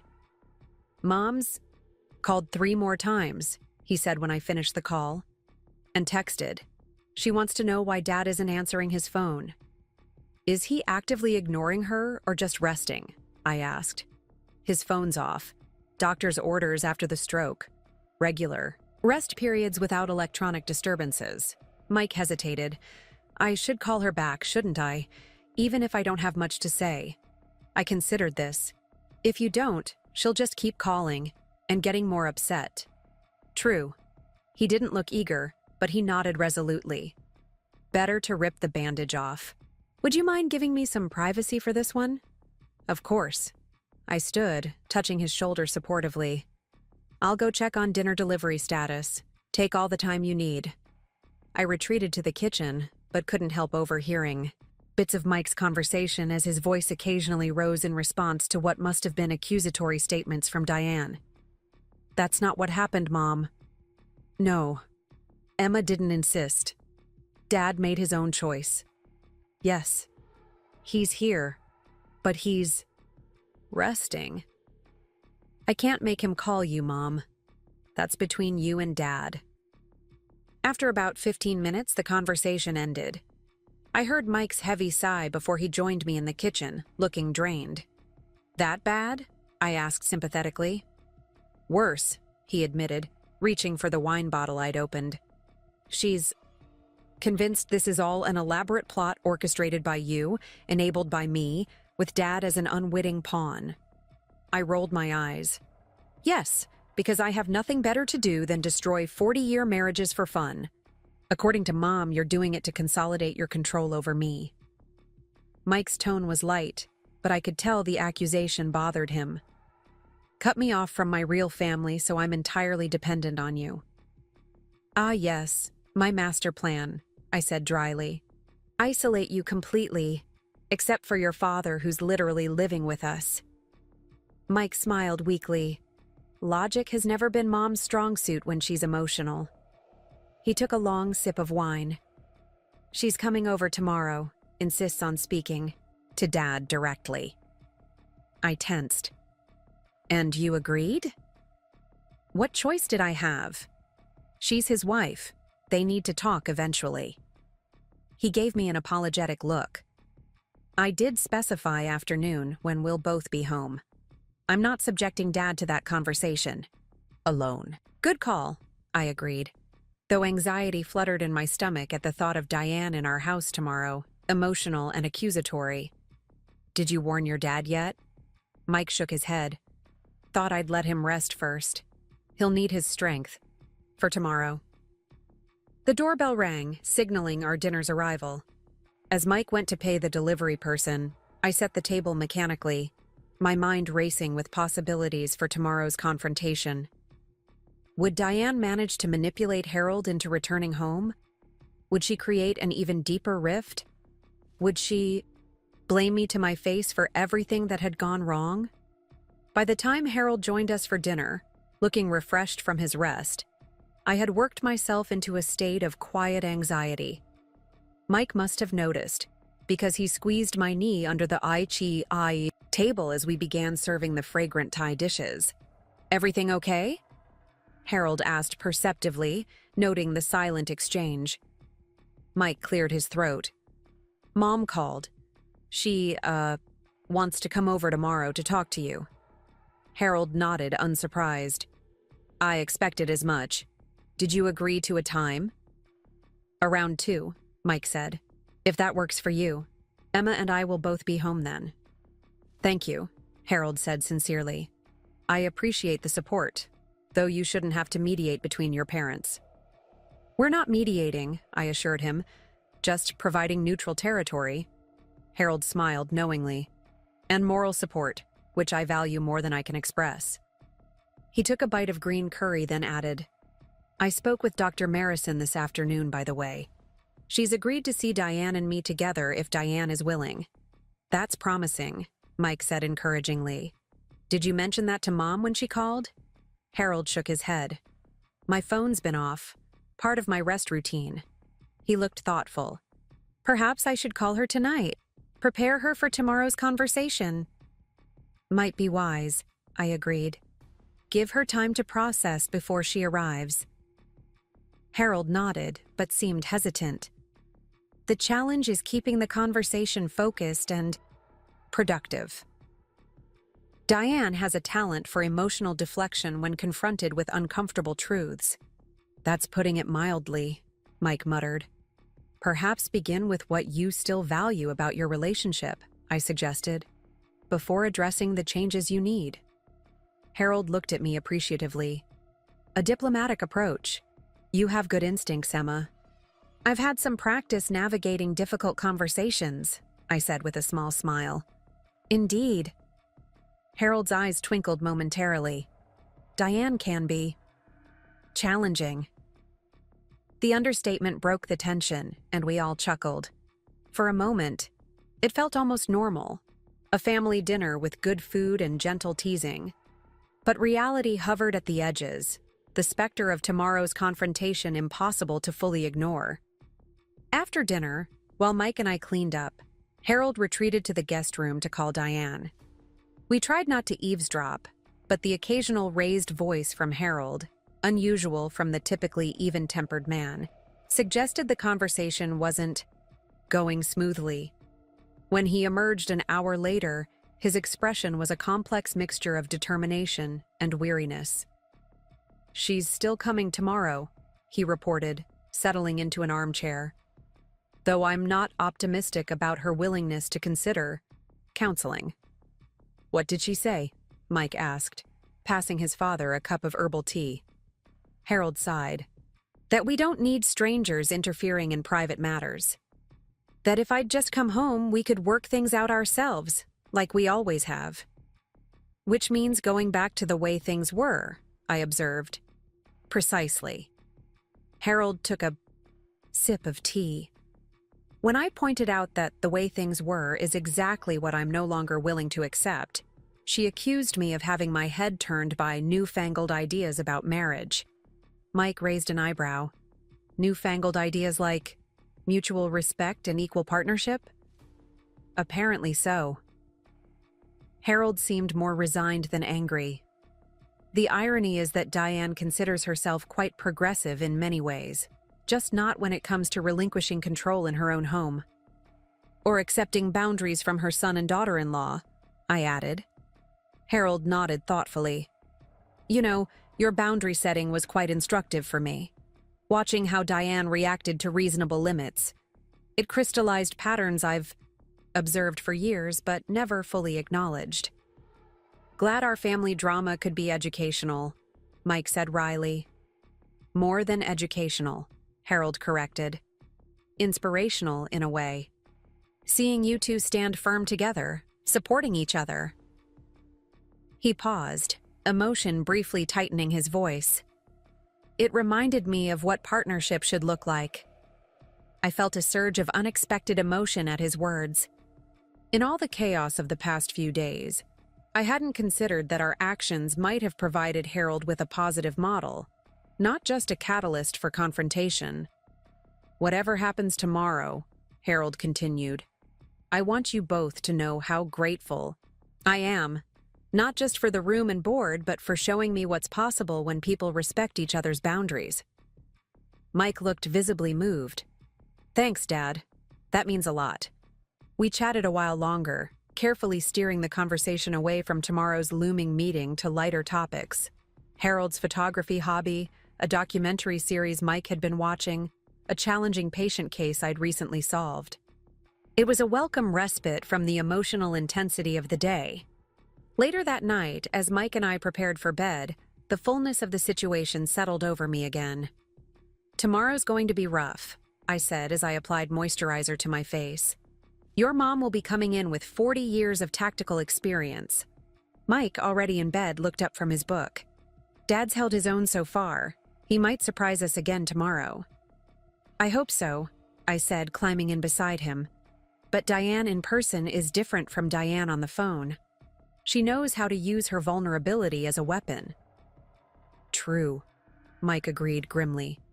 The tears, the wounded looks, the trembling voice, all deployed with surgical precision. I snuggled against him, seeking comfort in his warmth. "Should we have a strategy? Ground rules for the meeting?" "Like what? No character assassination, no rewriting history, no emotional manipulation?" He sounded skeptical. "Mom would just ignore them." "We could suggest a time limit," I proposed.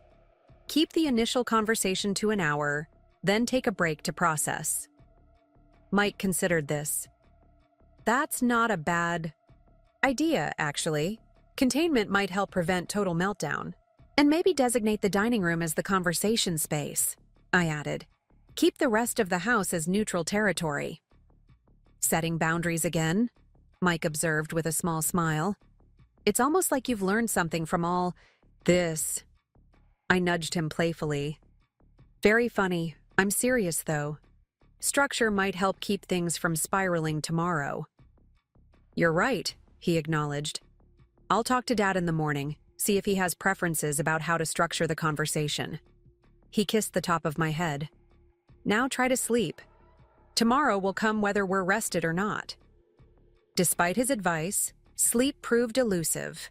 I found myself replaying possible scenarios for tomorrow's confrontation, imagining Diane's accusations and my responses, Harold's stance, and Mike's interventions. By the time I finally drifted off, my mind had constructed and deconstructed a dozen versions of the coming drama. Morning arrived too quickly. I woke to find Mike already up and moving quietly around the bedroom, trying not to disturb me. "Time is it?" I mumbled, reaching for my phone. "Just after 8, he whispered. "Go back to sleep if you want. Dad's already up, making coffee." I sat up, instantly alert. Harold's making coffee? Should he be doing that with his recovery? Mike smiled. Apparently, his doctor specifically encouraged normal activities, and he says making breakfast was always his domain before the stroke. Mom just took it over afterward and never gave it back. Another small revelation about their marriage dynamics. I wondered how many more such insights would emerge in the coming days. "I'll be down in a minute," I said, reaching for my robe. "We should talk about today before work." In the kitchen, Harold was indeed manning the coffee maker with surprising dexterity, considering his recent health challenges. He'd also toasted bagels and sliced fruit, arranging everything neatly on the breakfast bar. "Good morning," he greeted me cheerfully.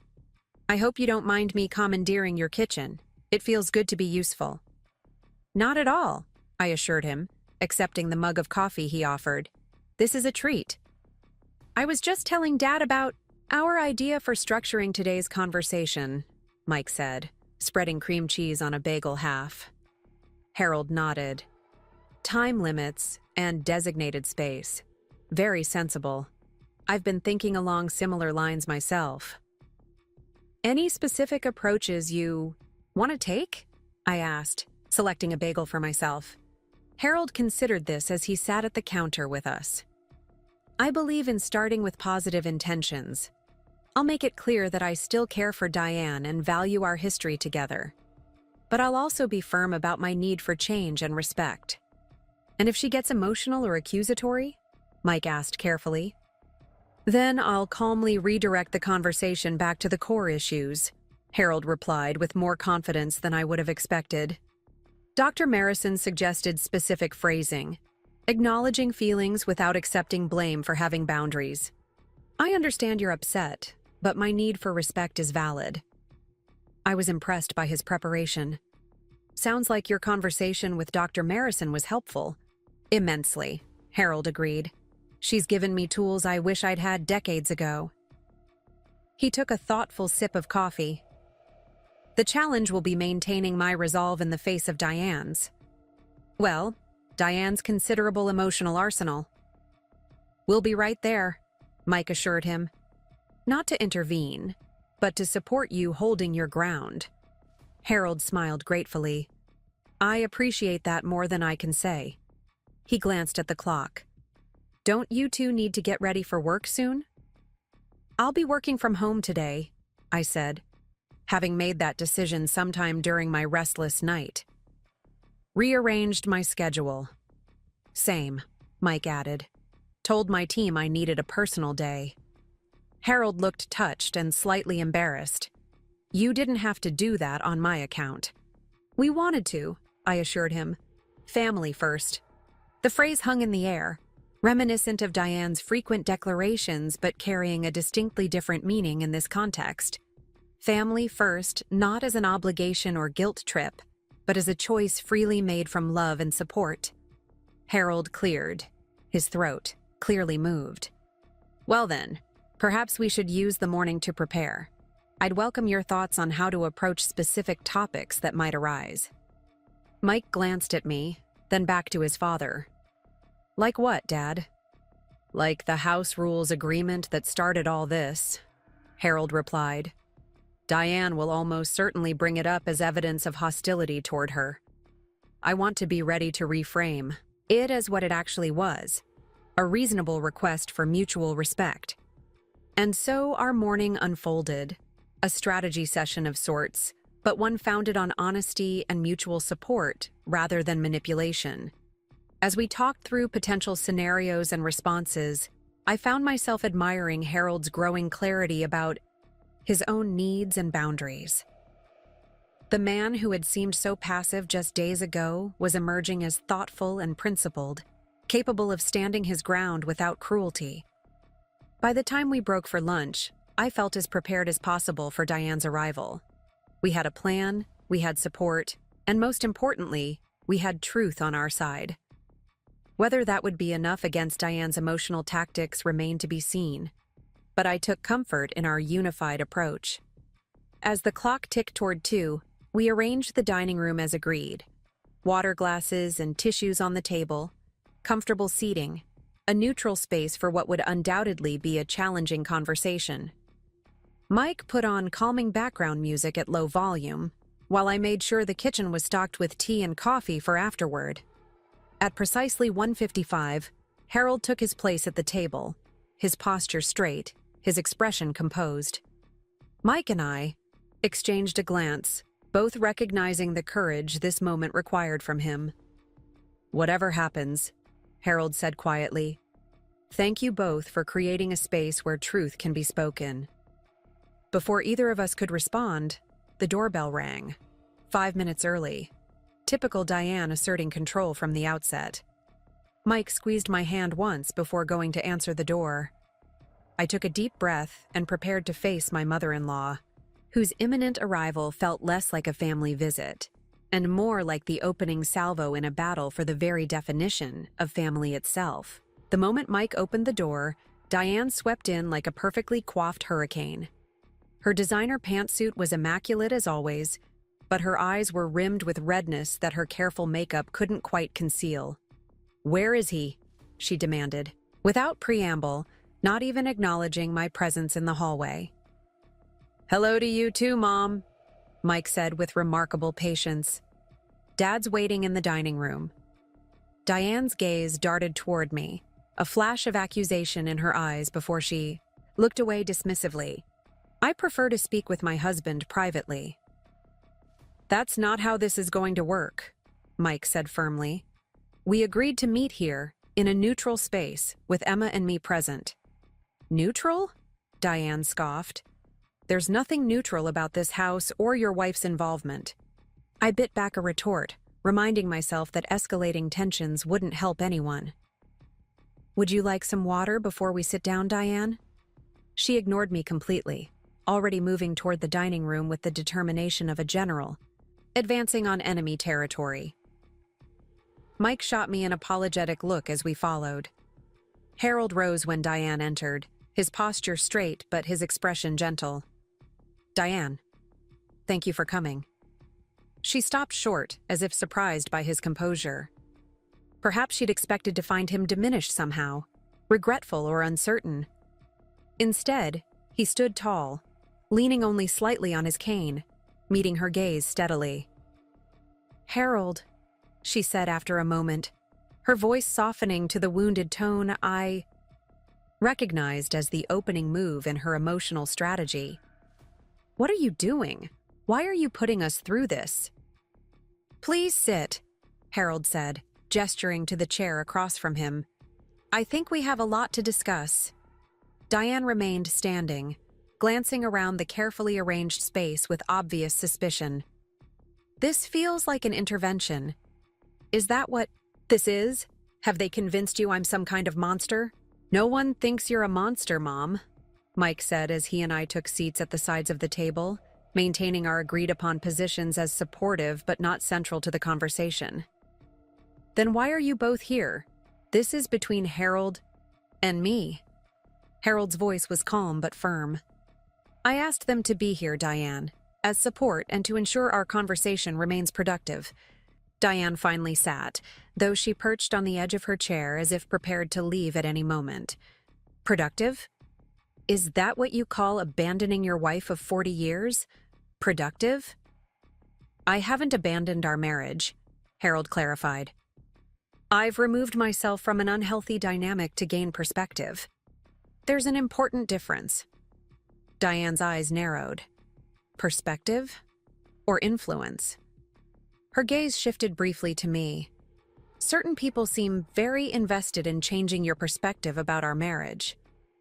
My decisions are my own, Harold stated. Simply. No one is manipulating me, Diane. That's part of what I need you to understand. A flash of uncertainty crossed Diane's face, quickly replaced by indignation. I don't understand any of this, Harold. We were fine. We were planning our next chapter together. Then suddenly you're walking out over some ridiculous house rules? The agreement was simply the catalyst, Harold said, echoing words he'd shared with us earlier. Our issues run much deeper and have been developing for years. What issues? Diane demanded. Name one serious problem in our marriage before all this nonsense. Harold didn't hesitate. Control. Your need for it and my surrender of it. For decades, I've deferred to your preferences, your decisions, your vision of our life together. I did it to keep peace, to make you happy. But somewhere along the way, I lost myself. Diane looked genuinely perplexed. Is this about the stroke? The doctor said emotional changes sometimes happen after.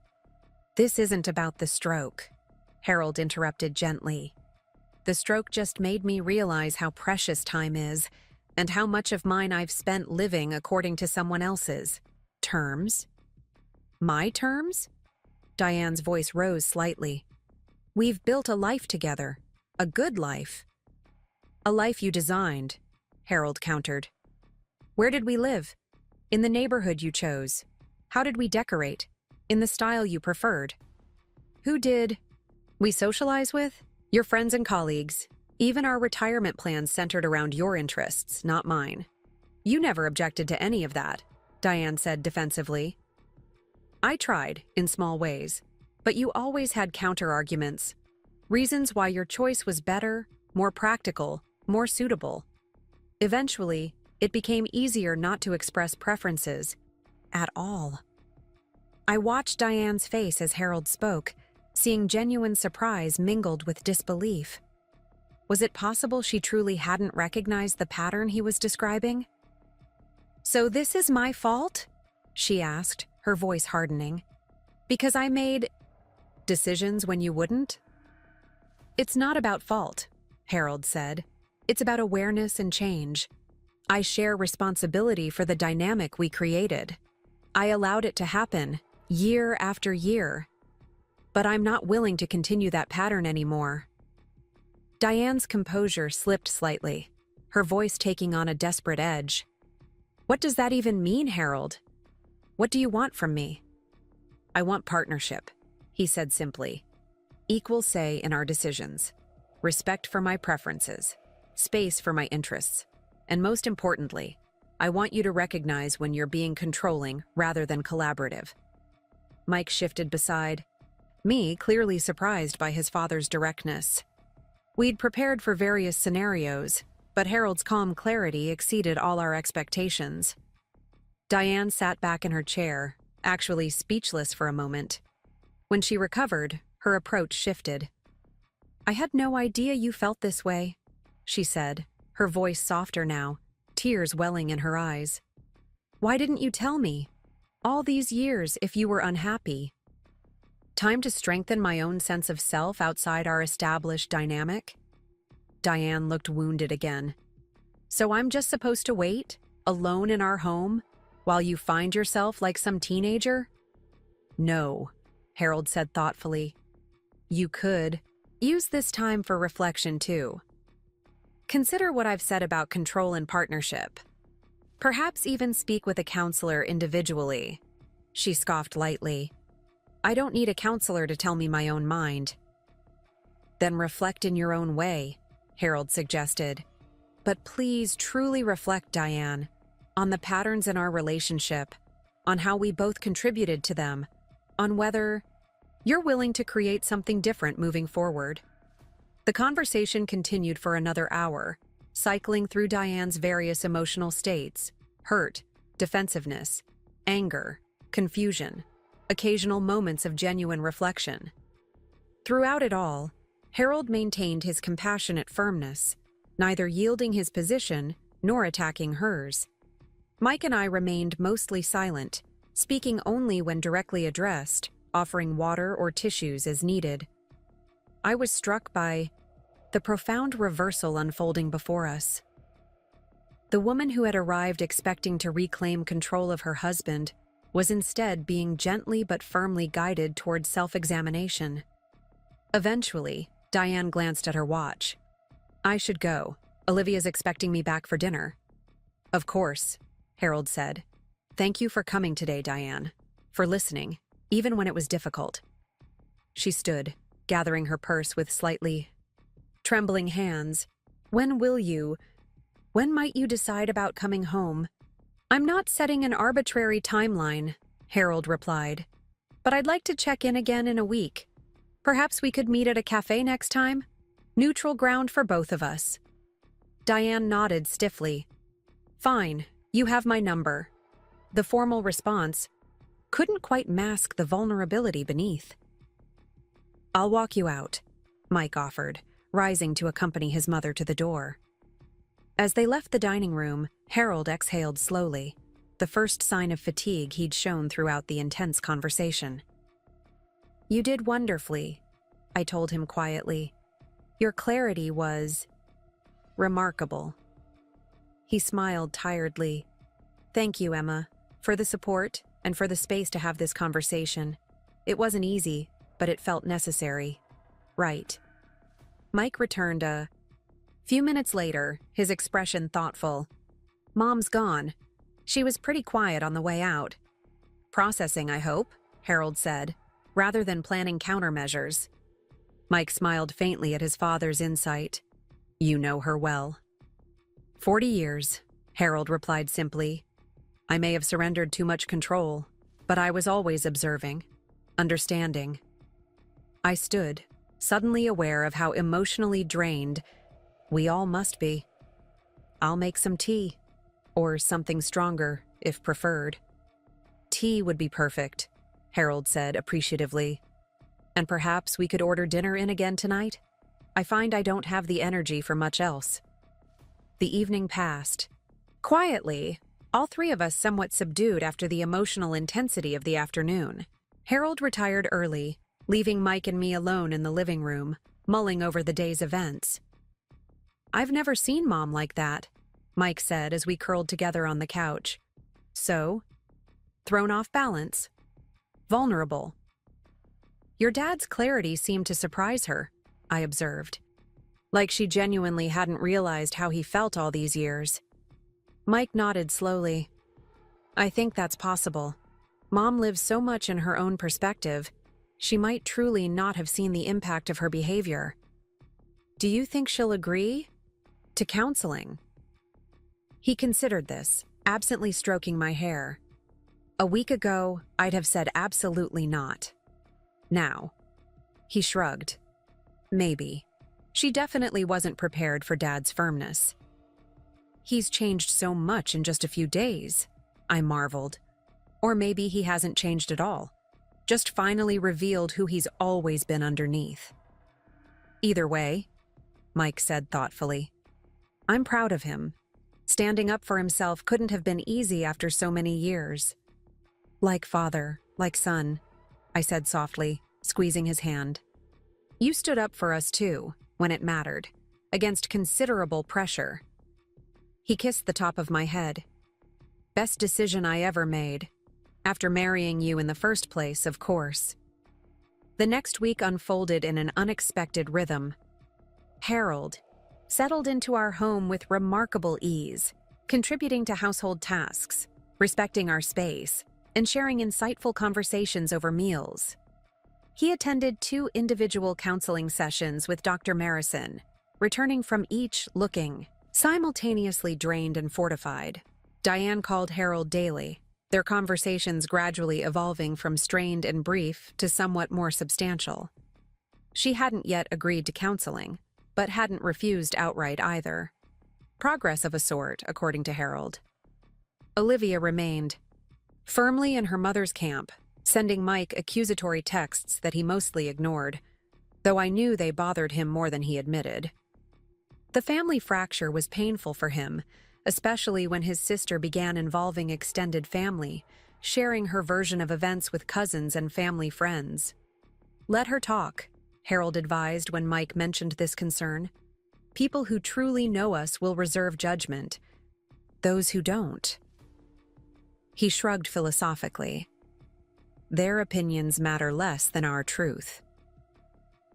On the 7th day after Diane's visit, Harold announced his intention to find his own apartment. "You've both been incredibly generous," he told us over breakfast. "But I think it's time I established some true independence, at least temporarily." "You're welcome to stay longer," I assured him, surprised by how much I'd come to enjoy his presence in our home. "It's no imposition." "I know," he said, smiling warmly, "and that means more than I can express. But this isn't just about convenience. It's about my journey. I need to experience standing completely on my own, making my own choices, creating my own space, without either Diane's influence or your support." Mike looked both proud and concerned. "Are you sure you're ready health-wise? It's only been a few months since the stroke." "Dr. Patel gave me a clean bill of health last week," Harold reminded him.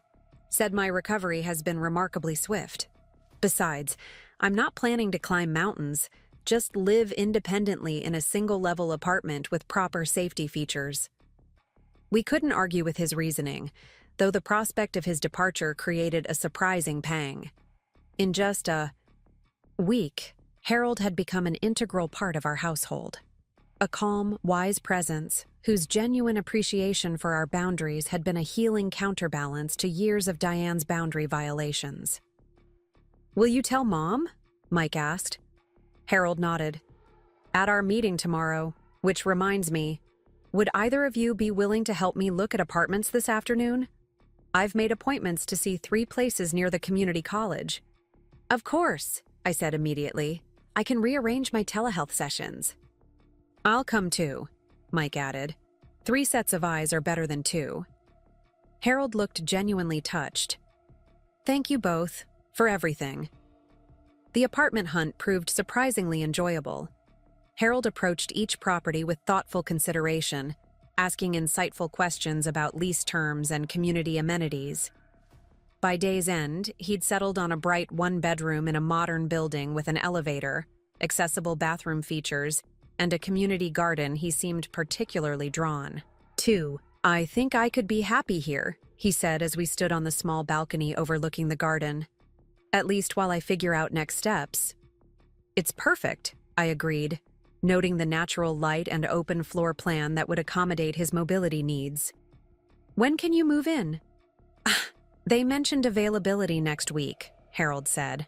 "I'll need to purchase some basics: bed, sofa, kitchenware, nothing extravagant." "We can help with that too," Mike offered. "Weekend shopping trip?" Harold nodded gratefully. "I'd appreciate the company, and perhaps some guidance on contemporary furniture styles. I fear my taste is somewhat dated." "We'll introduce you to the wonders of mid-century modern," Mike teased. "Very hip for the distinguished gentleman." The light moment was interrupted by Harold's phone ringing. He checked the screen. "It's Diane. I should take this." Mike and I moved inside the empty apartment, giving him privacy on the balcony. Through the glass door, I could see Harold's expression shift from relaxed to serious as the conversation progressed. When he rejoined us several minutes later, his face was unreadable. "Everything okay?" Mike asked cautiously. "Interesting timing," Harold said. "Diane's agreed to counseling. 1 session, she emphasized, to see if it has any merit." "That's progress," I noted, genuinely surprised by the concession. "Indeed." Harold looked thoughtful. She also asked if I'd made any decisions about our future. I told her about my plan to rent an apartment. How did she take that? Mike asked. Better than expected, actually. Harold seemed mildly puzzled. She said perhaps some structured separation might help clarify things for both of us. Not at all the resistance I anticipated.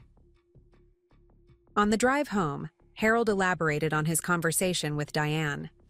Something in her tone had shifted, he explained. Less desperate, more thoughtful.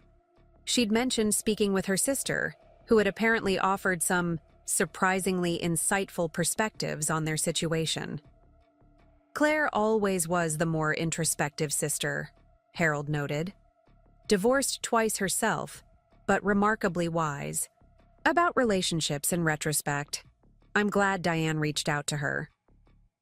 The next day, Harold met Diane at Riverside Bistro as planned. He returned looking contemplative but not distressed.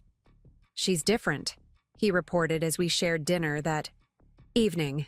More willing to listen, less quick to defend.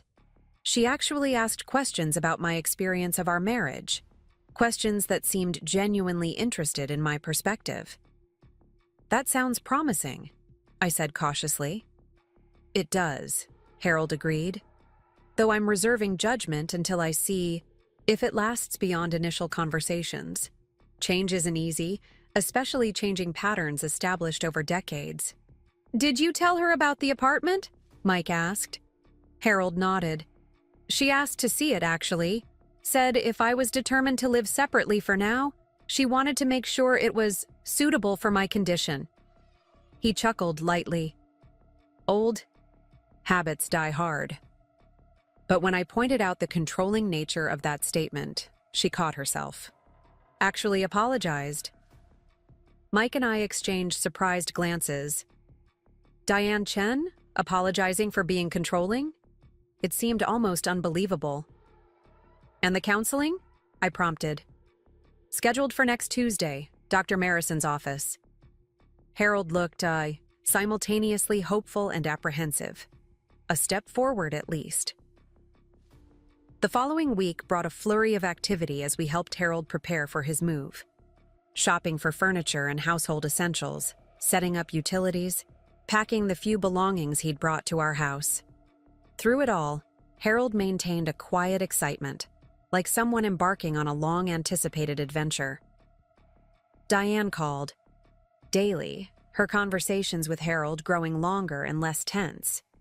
She even spoke briefly with Mike once, her tone noticeably less accusatory than in previous interactions. She didn't ask to speak to me, but neither did she make disparaging remarks about my influence, progress of a sort. The day before Harold's scheduled move, Olivia appeared unexpectedly at our door. Mike answered, his expression guarded as he invited his sister inside. I'm not staying, she said stiffly. I just came to drop this off for Dad. She held out a small gift bag. From Mom, for his new apartment. Mike accepted the bag with surprise. That's thoughtful. Dad's out with Emma picking up some final items, but I'll make sure he gets it. Olivia nodded, clearly uncomfortable. How is he, really? The genuine concern in her voice softened Mike's stance slightly. He's good, Liv. Excited about his new place. Looking forward to their counseling session. Mom mentioned that, Olivia said, her tone unreadable. Counseling, at their age. It's never too late to improve communication, Mike pointed out, mildly. Olivia studied her brother's face for a moment. You really believe all this is for the best, don't you? Dad living alone, their marriage in limbo. I believe Dad deserves to be happy, Mike replied carefully. So does Mom. If counseling and some time apart helps them figure out what that looks like, then yes, I support it. Olivia seemed to be weighing her next words carefully. Aunt Claire says Mom has been difficult for years. That everyone saw it, but no one wanted to confront her about it. She looked away, clearly uncomfortable with this admission. I always thought she was just strong, decisive. She is those things, Mike acknowledged. But sometimes strength becomes rigidity, and decisiveness becomes control. It's complicated. Yeah, Olivia shifted her weight, glancing toward her car. Anyway, make sure Dad gets that. It's a housewarming gift. Mom picked it out herself. After she left, Mike opened the gift bag curiously. Inside was a small, framed photograph of a younger Harold standing beside a flowering cherry tree, camera in hand, face alight with joy. I'd never seen the image before. Japan, Mike explained softly. Dad's photography tour about 15 years ago, his dream trip. He'd wanted to go for decades, and Mom finally agreed when he retired. He studied the photo thoughtfully. I can't believe she chose this particular memory. When Harold returned and saw the gift, his reaction was equally surprised. This was one of the happiest moments of my life, he said quietly. Diane always dismissed my photography as a hobby rather than a serious pursuit. For her to acknowledge it now, like this. Maybe she's really listening, I suggested. Reflecting on what you've said about your needs and interests being overlooked. Harold nodded thoughtfully. Perhaps. It's a meaningful gesture regardless.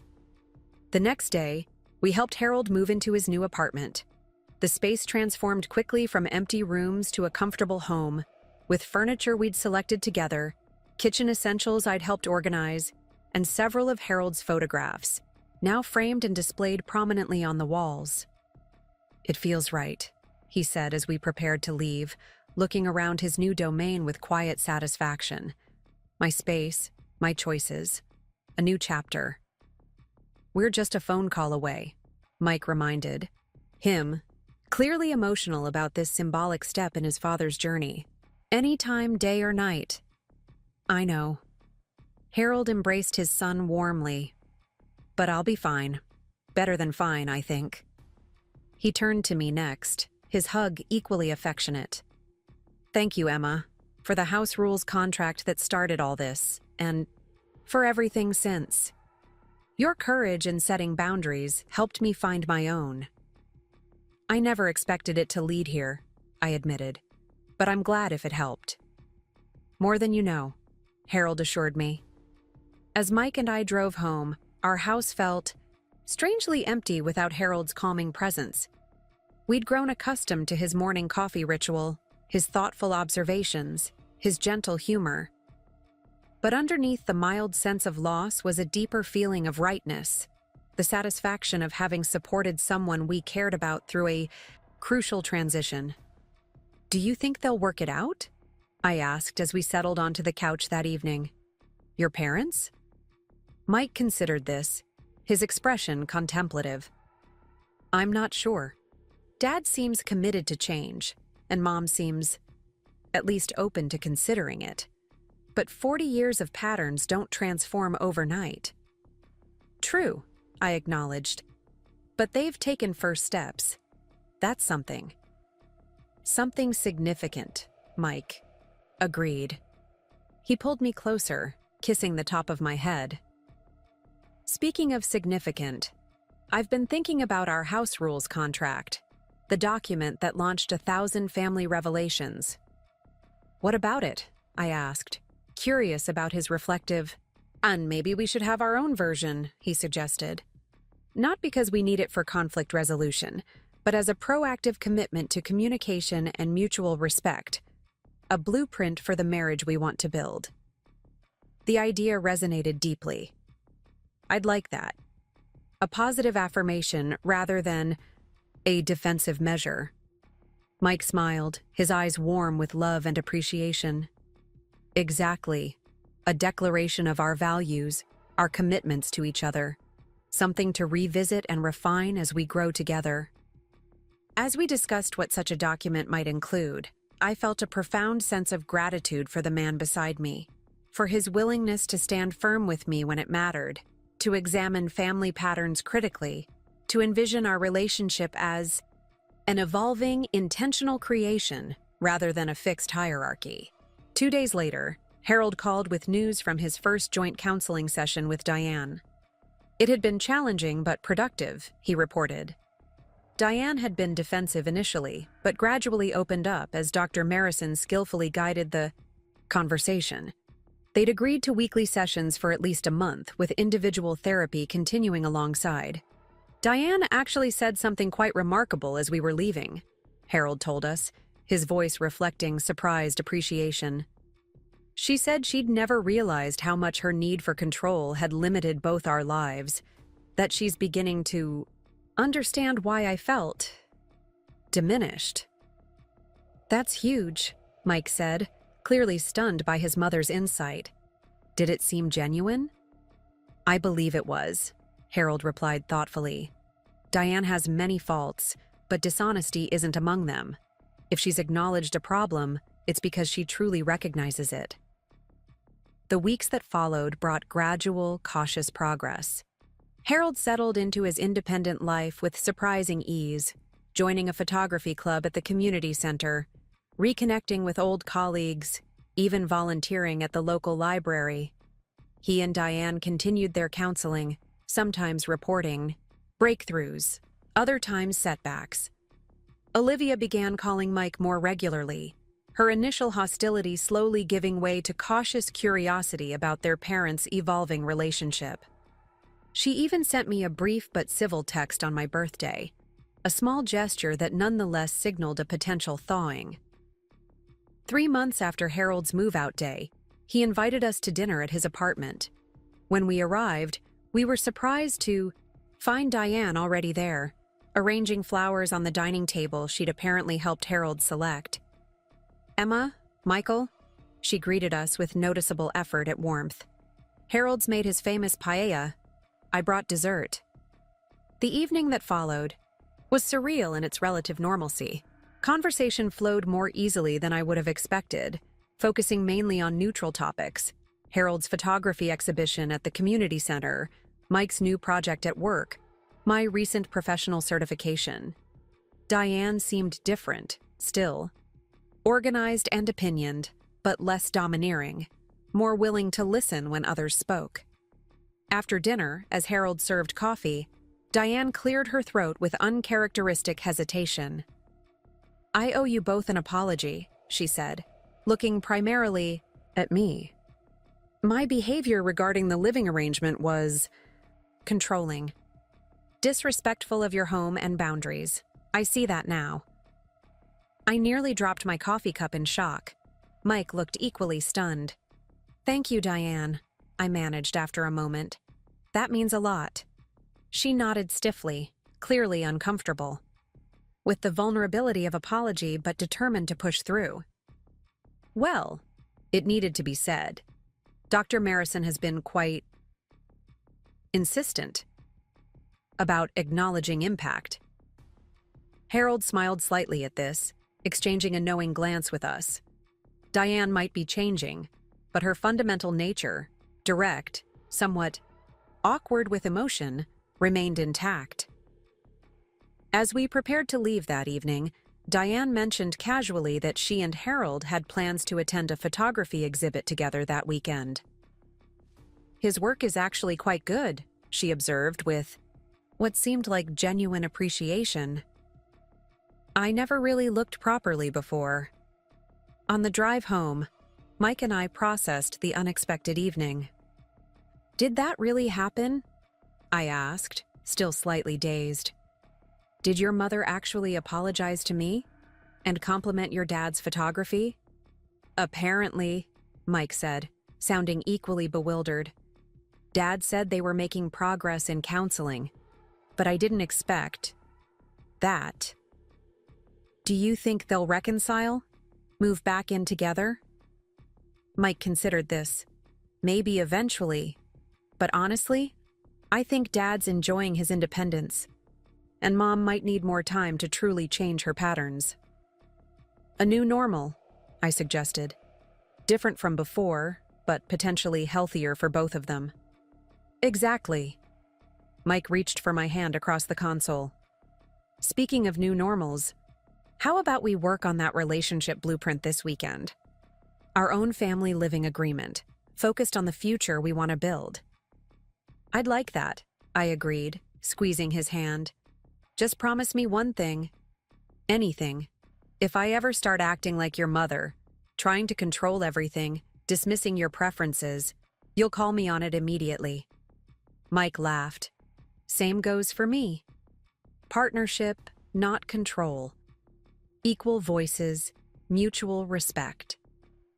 As we drove home through the quiet streets of Oakdale, I reflected on the unexpected journey of the past few months.